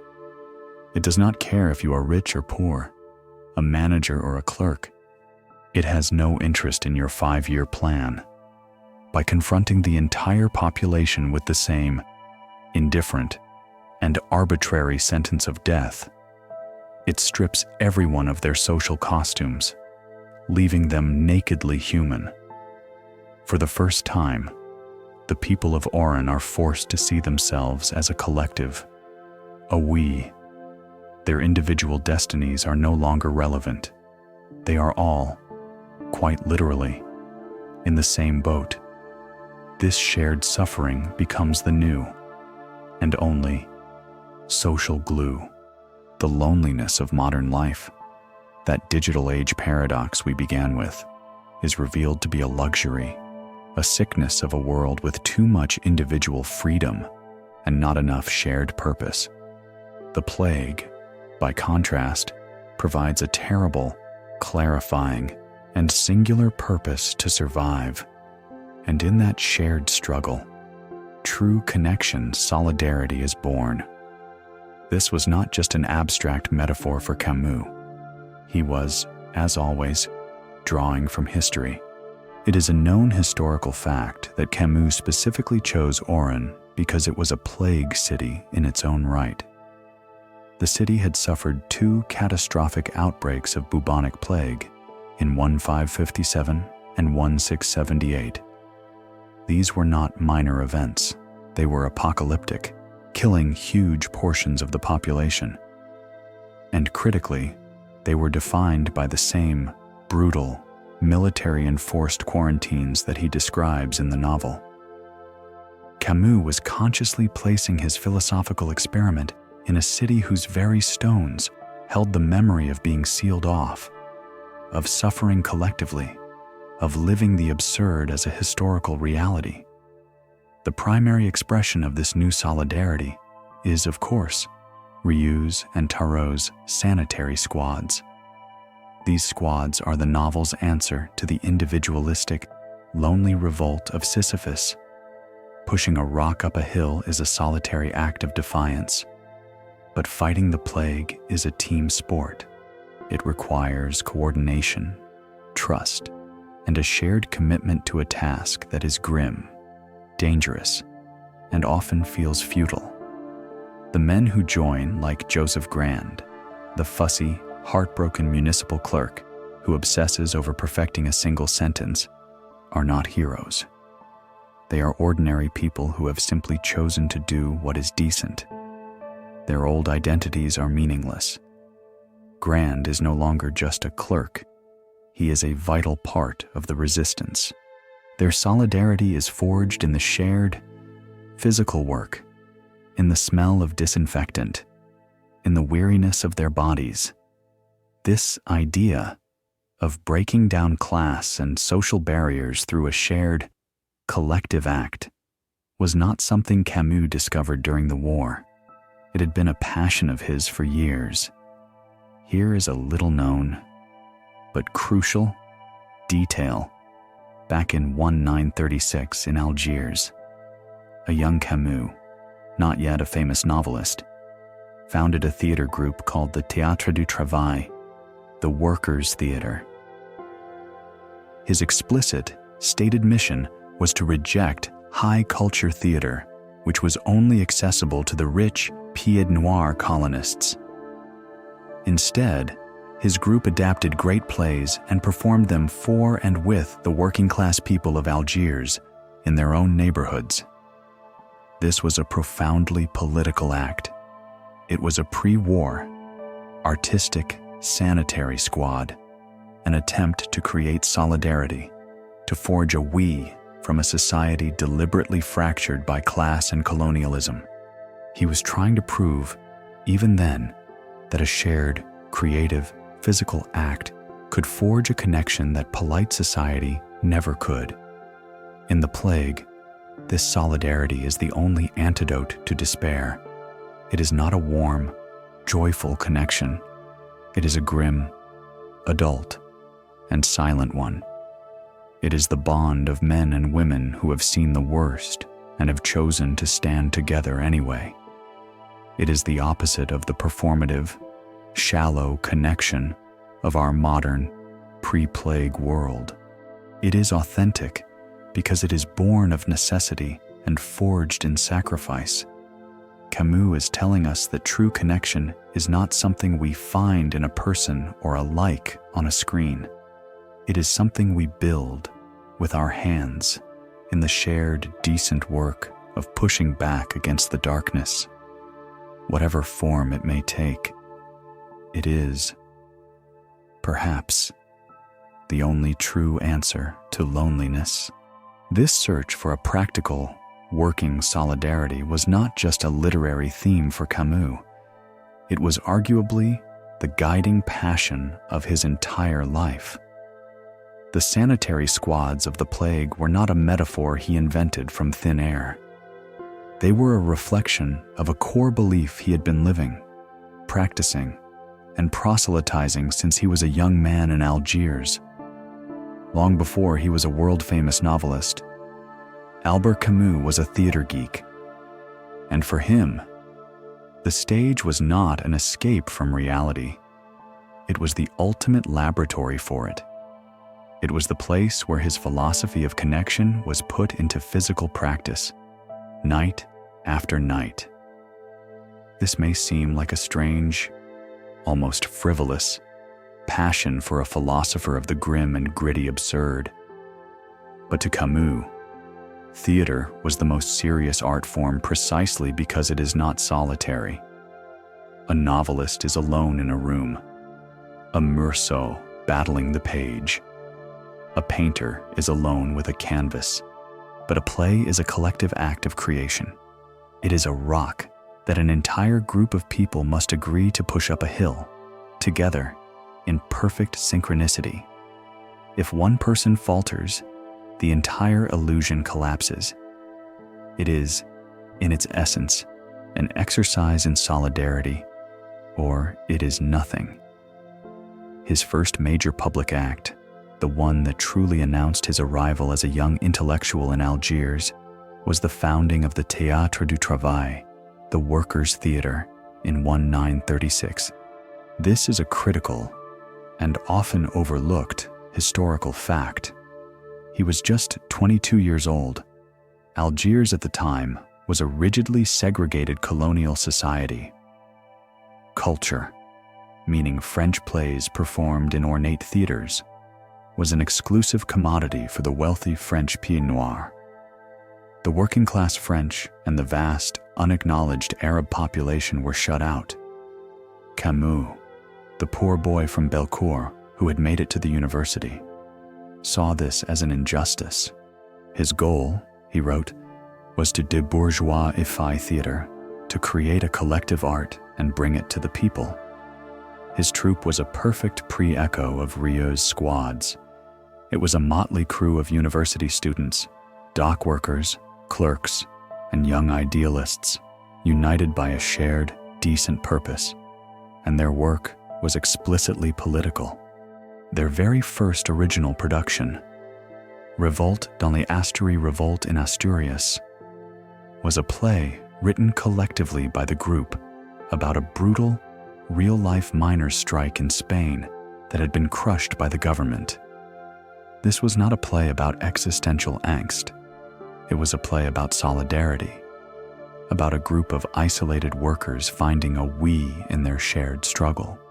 And here is the rare detail that proves the point.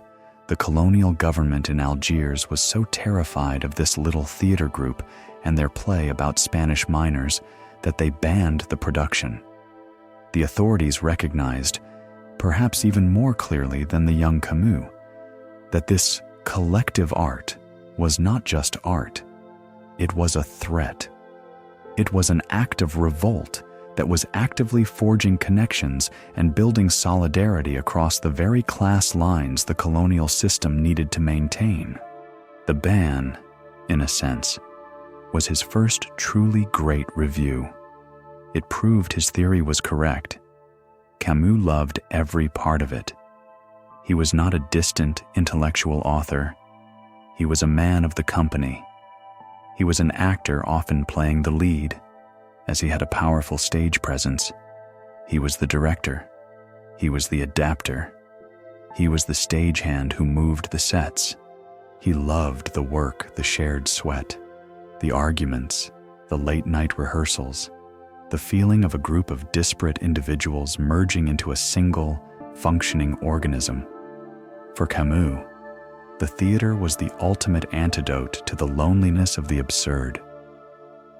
On stage, you are never alone.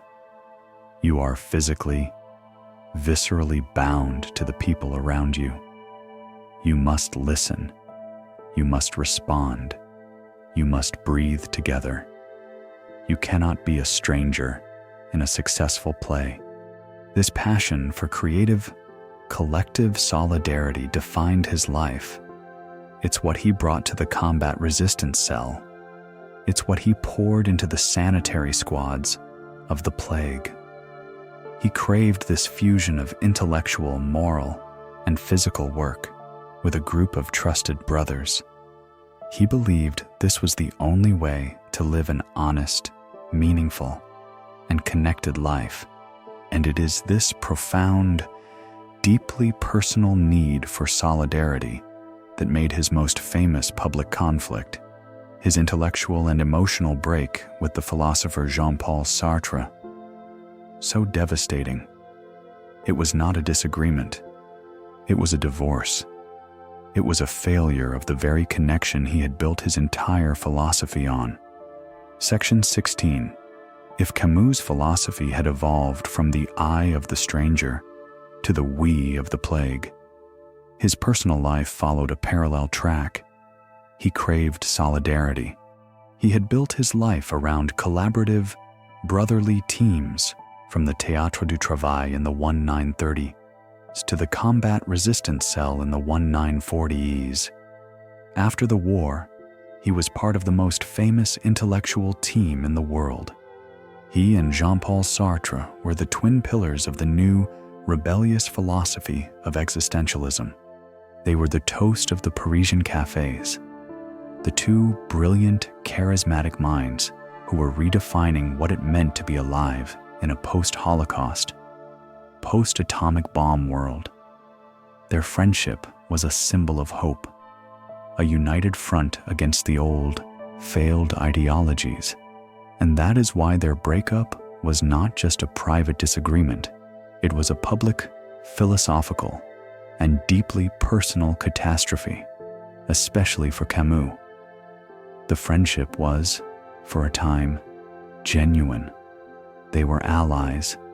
In the heady days after the liberation of Paris, they edited, they wrote, they argued, they drank.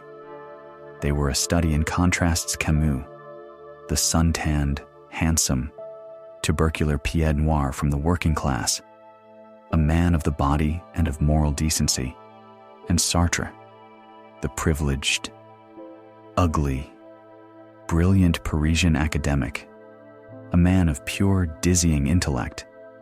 But they were united in their rejection of God and their search for a new, godless humanism. The public saw them as an inseparable duo, the Lennon and McCartney of philosophy. The crack that would shatter this bond began, as it had to, with a book. In 1951, Camus published L'Homme Révolté, the Rebel. This was his masterwork, the grand philosophical statement he had been building toward his entire life. It was the essay that explained the theory behind Rieux and Tarot. In it, Camus analyzed the history of rebellion, and he made a crucial, dangerous distinction. He argued that there are two types of rebellion. The first is revolte, la révolte, which is good. It is the no of a human being like Rieux or Tarot, who sees suffering and rises up, affirming a shared human dignity. But the second is revolution, la révolution, which he argued had become toxic. Revolution, Camus claimed, is what happens when revolt becomes a rigid, abstract ideology. It is when rebels, in their quest for a perfect, abstract justice in the future, like a perfect communist utopia, begin to justify temporary tyranny, murder, and oppression in the present. For Camus, the ultimate horrifying example was the Soviet Union, with its gulags and show trials. He saw this as a perversion, a new plague. He was arguing passionately that any revolt that gives up decency, that sacrifices living people for an idea, is no longer a revolt. It is just a new form of state-sanctioned murder. It was Tarot's argument against his father, writ large. This book was a direct, philosophical assault on the intellectual fashion of the day. Sartre and most of the Parisian left-wing intelligentsia were in the midst of a passionate, if complicated, affair with Stalin's communism. They saw the Soviet Union, for all its flaws, as the only real alternative to American capitalism. They believed in history, and that meant accepting that revolutionary violence was a necessary, if regrettable, part of progress. And here was Camus, their supposed ally, sounding like a Red Cross nurse, as Sartre's circle would mockingly call him. He was calling for limits, for moderation, for decency. To Sartre, this was a bourgeois betrayal.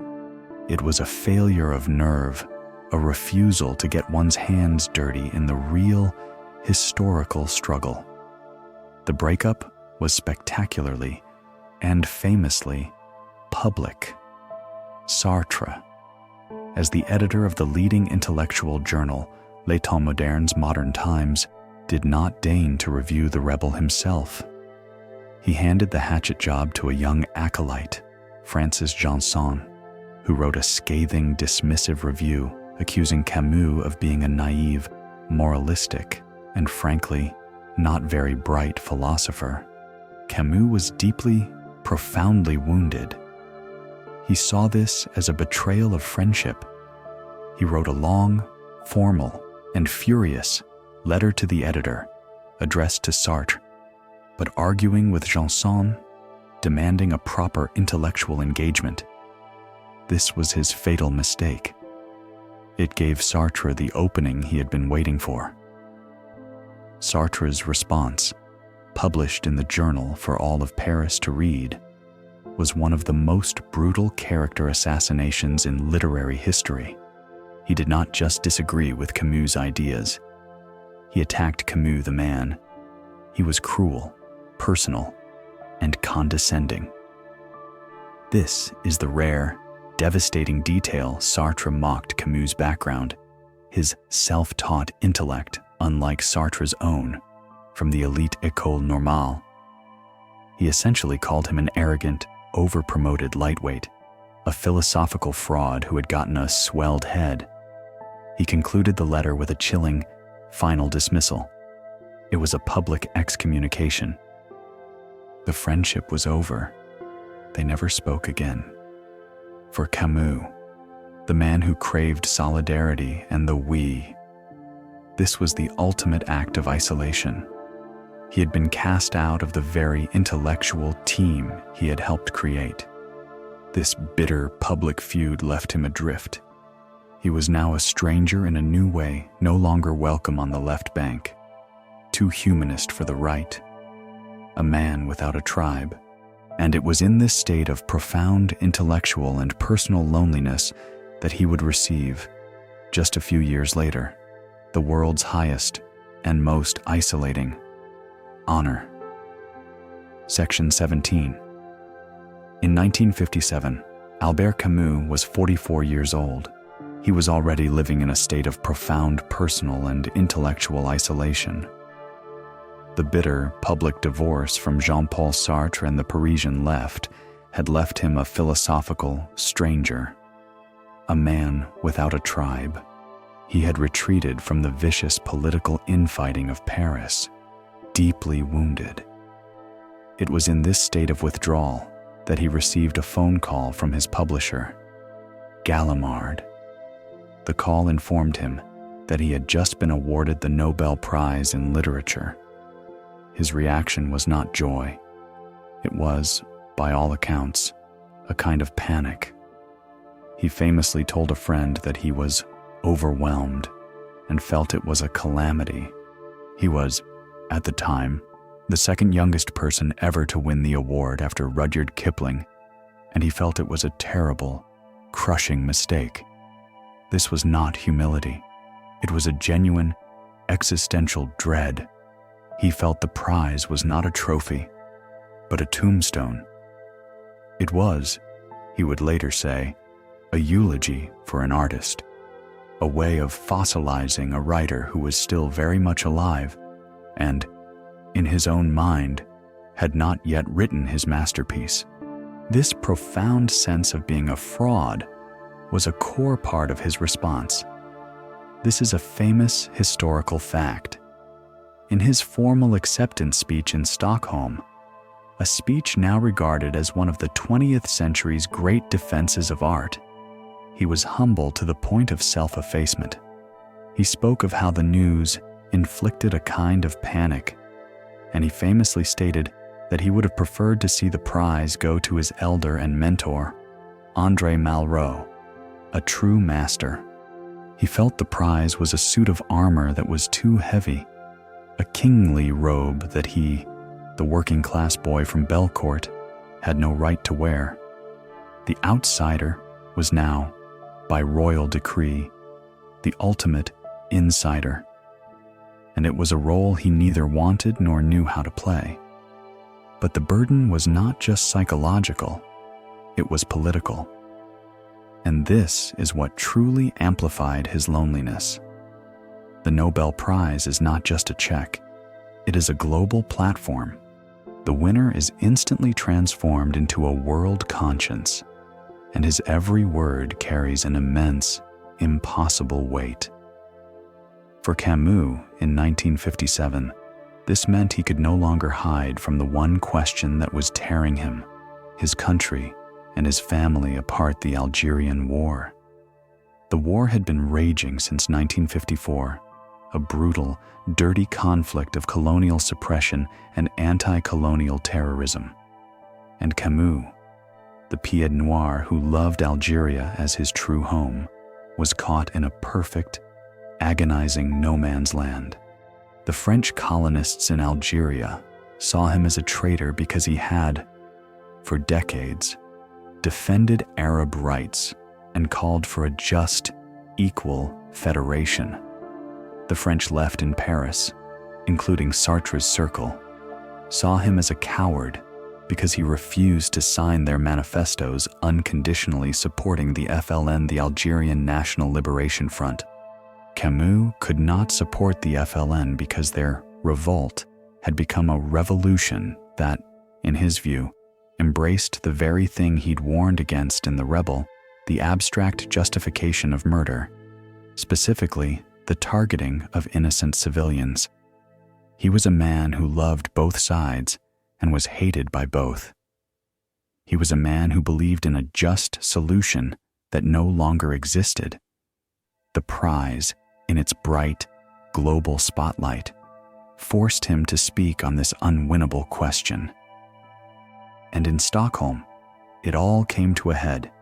Here is the rare, agonizing detail. During a Q&A with students, an Algerian nationalist student aggressively challenged him, demanding he condemn French colonialism and support the FLN. Camus, under the intense pressure, lost his composure. He stammered, and in a moment of pained, raw, unphilosophical honesty, the famous "prefer my mother" quote was born.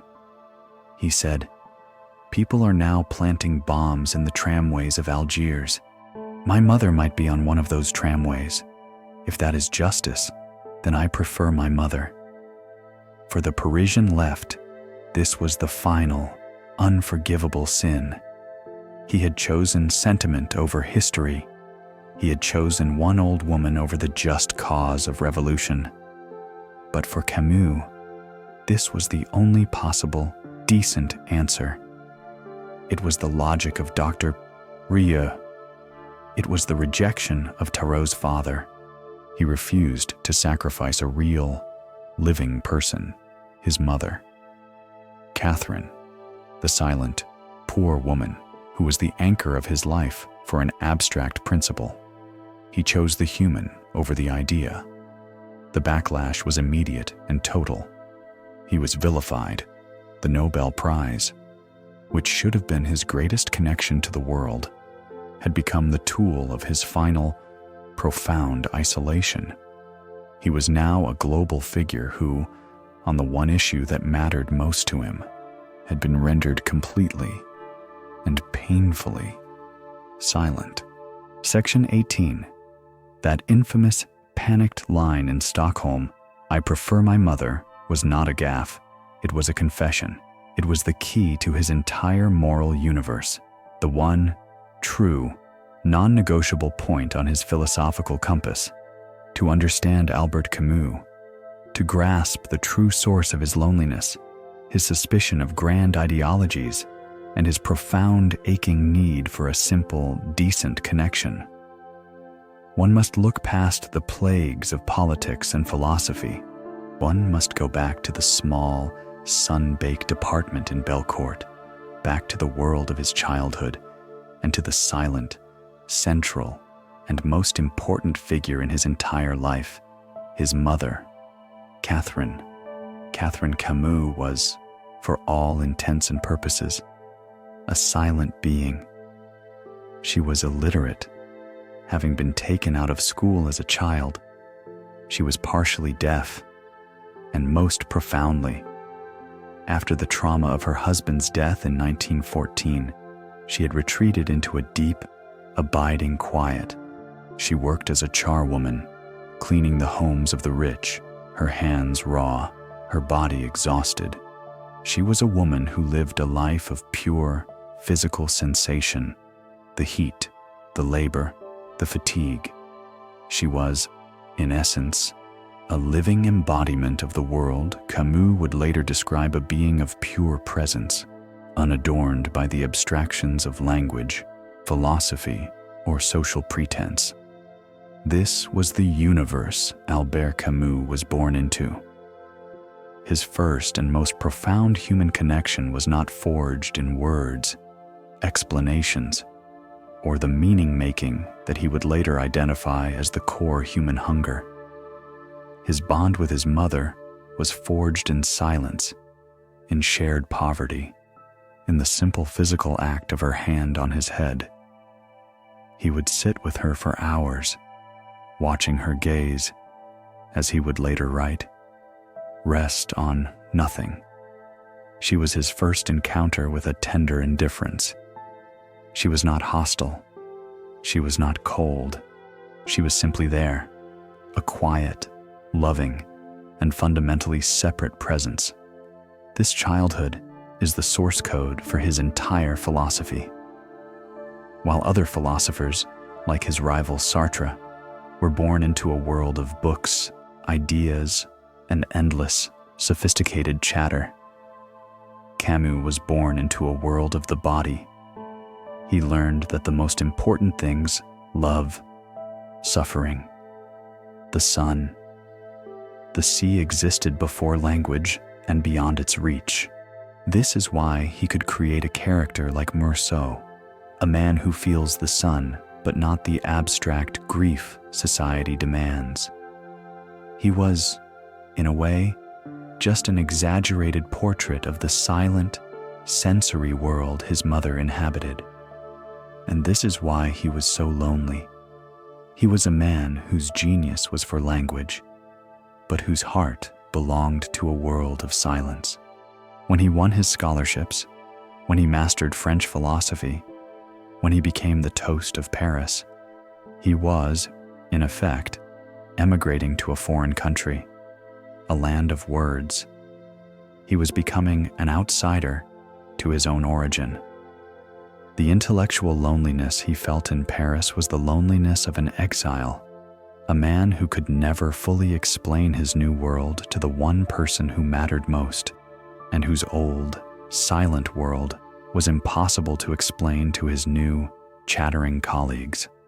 This bond defines his morality.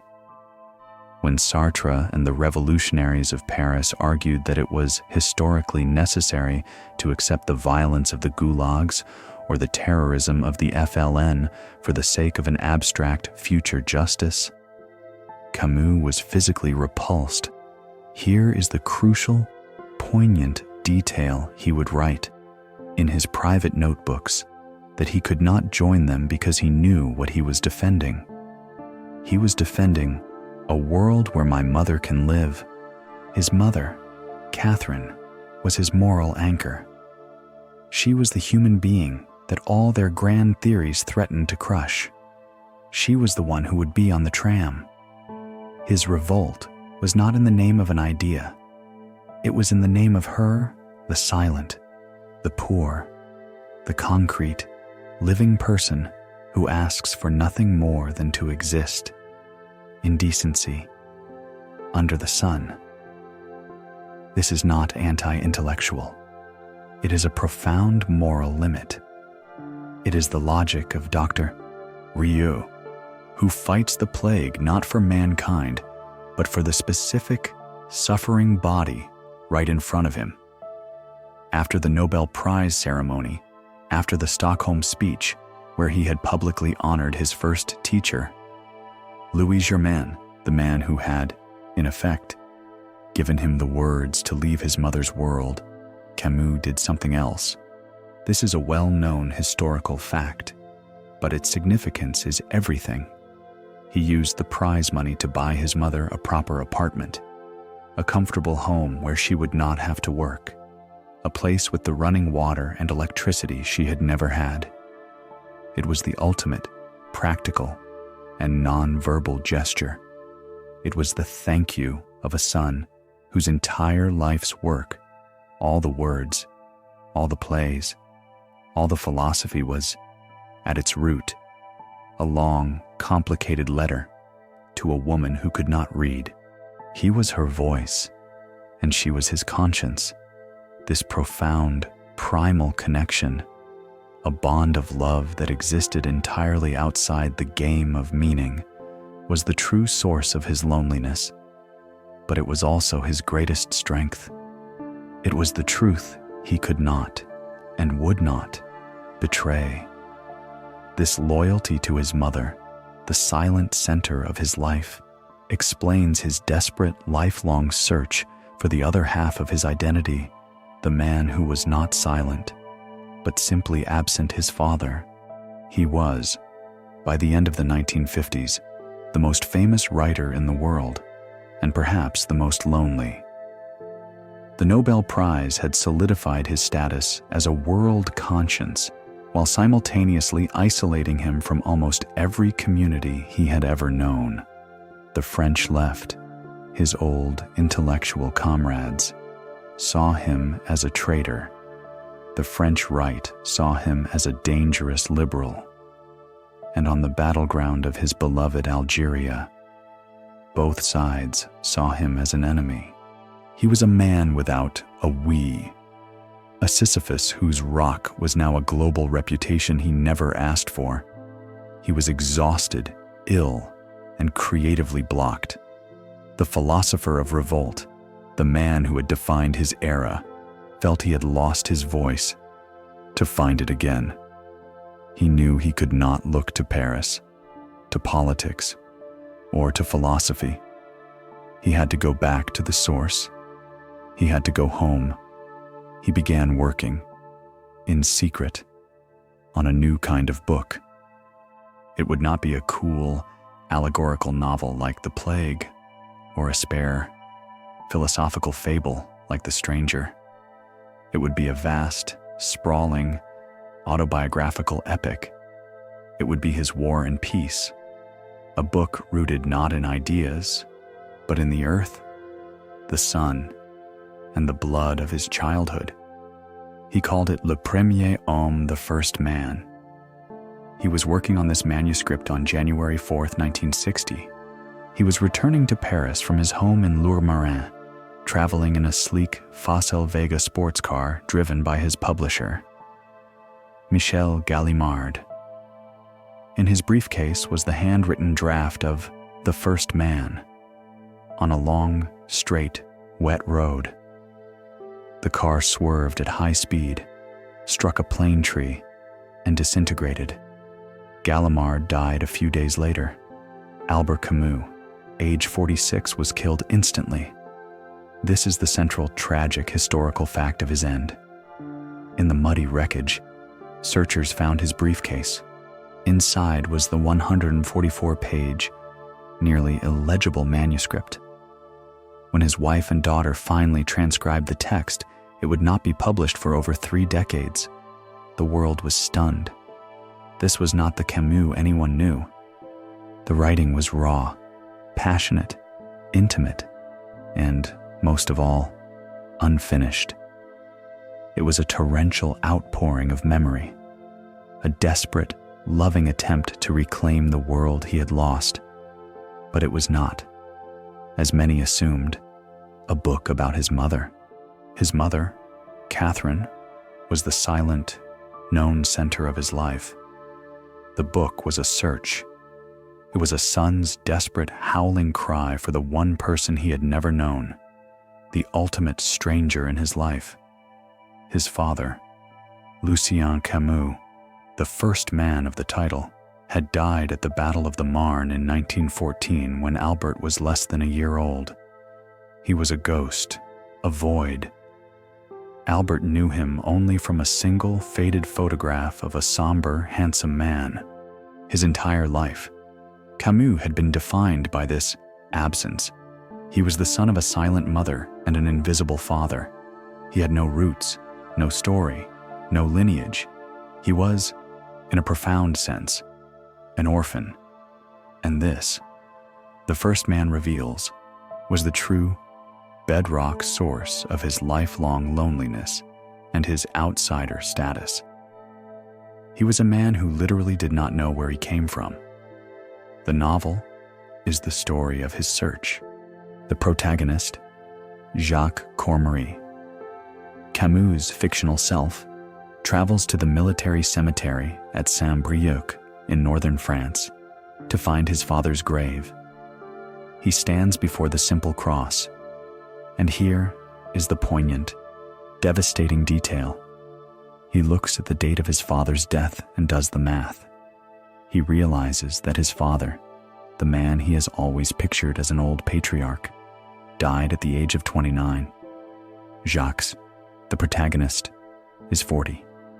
He realizes with a shock, older than his own father. He is the child visiting the grave of a man who is now his younger. In this moment, the protagonist weeps. For this child who had been his father, he is not just searching for a man, he is searching for his own identity. He is trying to connect to the silent, poor, uneducated line of men from which he came, a lineage broken by a war he never knew.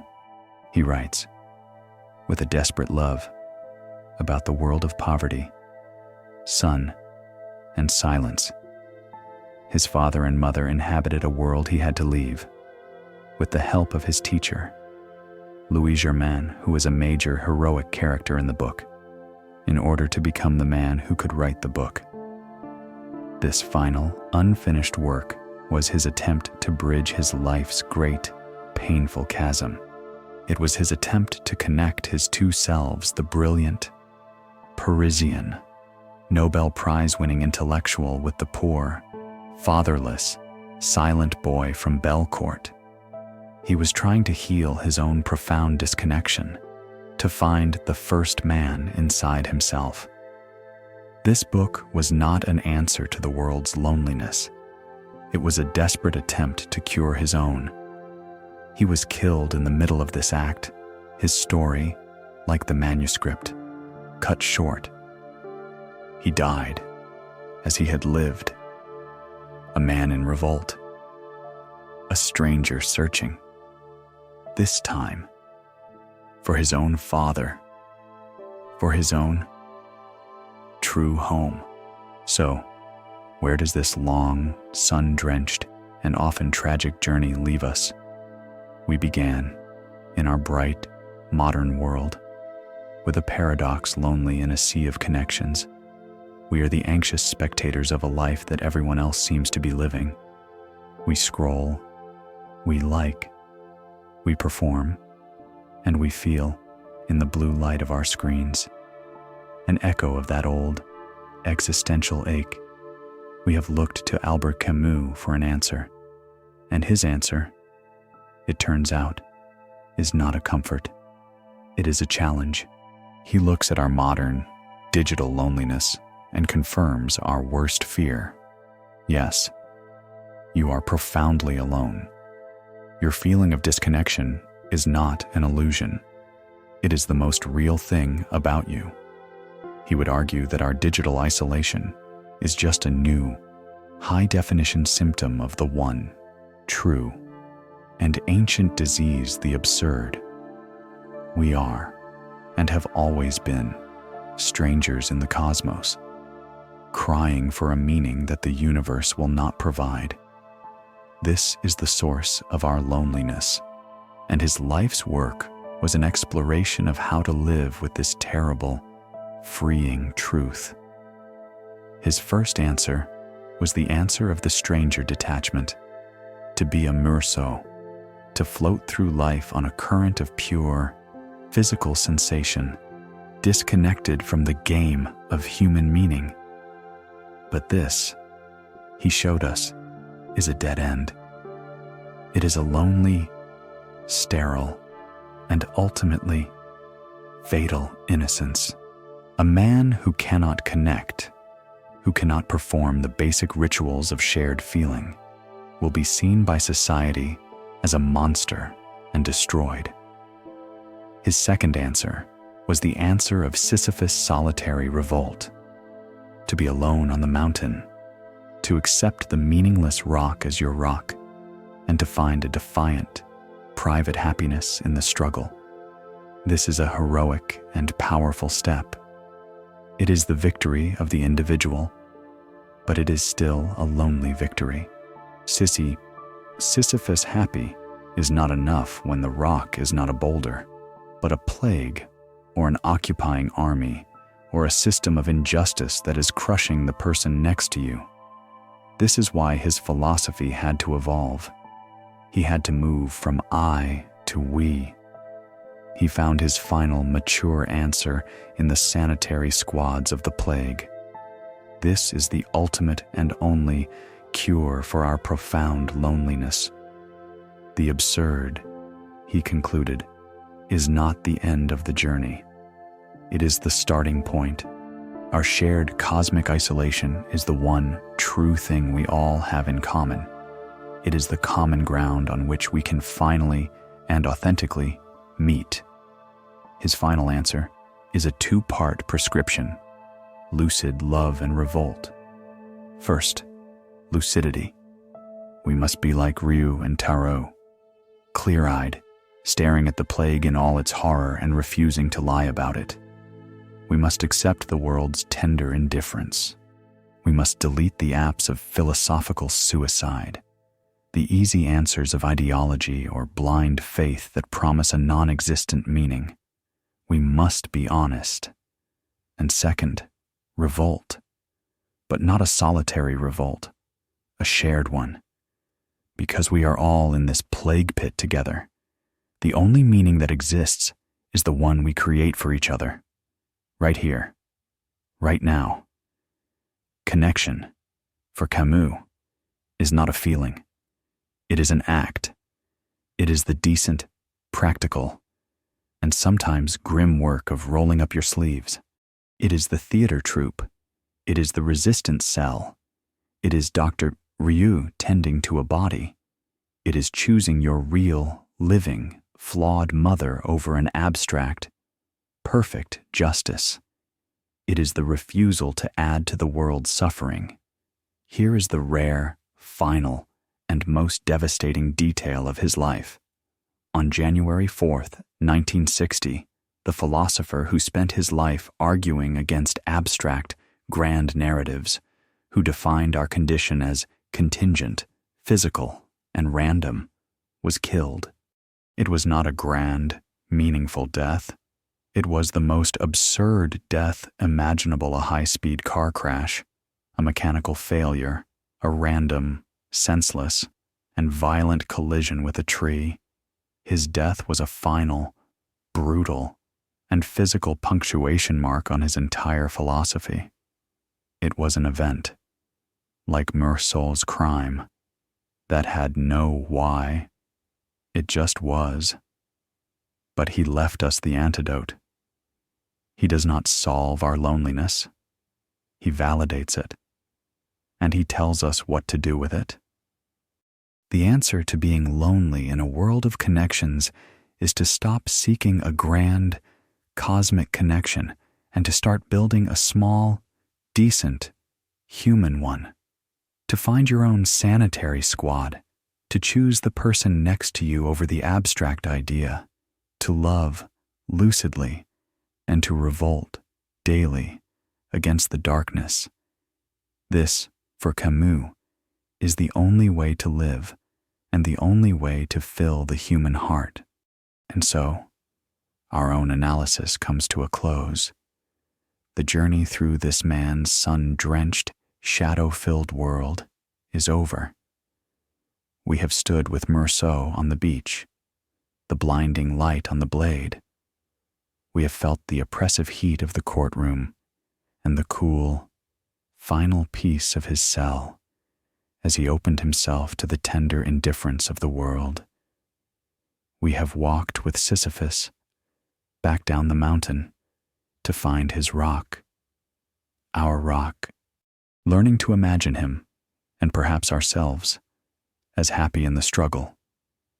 We have stood with Ryu and Taru in the plague-ridden streets of Oran, learning that our shared, cosmic loneliness is not a curse, but the one true ground on which we can finally build a we, that the only antidote to the plague is decency, that the only answer to isolation is solidarity, Camus does not offer us a comforting, easy sleep.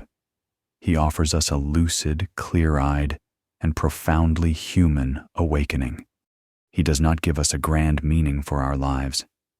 He gives us our lives back, the heat, the sea, the face of the person beside us. He reminds us that these simple, physical, present things are the only truths we have, and that they are, and must be, enough. The problem, in the end, is not to find a reason to live in a world that offers none. The problem is to live, to revolt by the very act of our breathing, and to love in lucid defiance of the darkness. His world was one of sun and of shadows, and he taught us, finally, that one cannot exist without the other. To be human is to stand in both. To be fully alive is to love them both. End of script. Sweet dreams.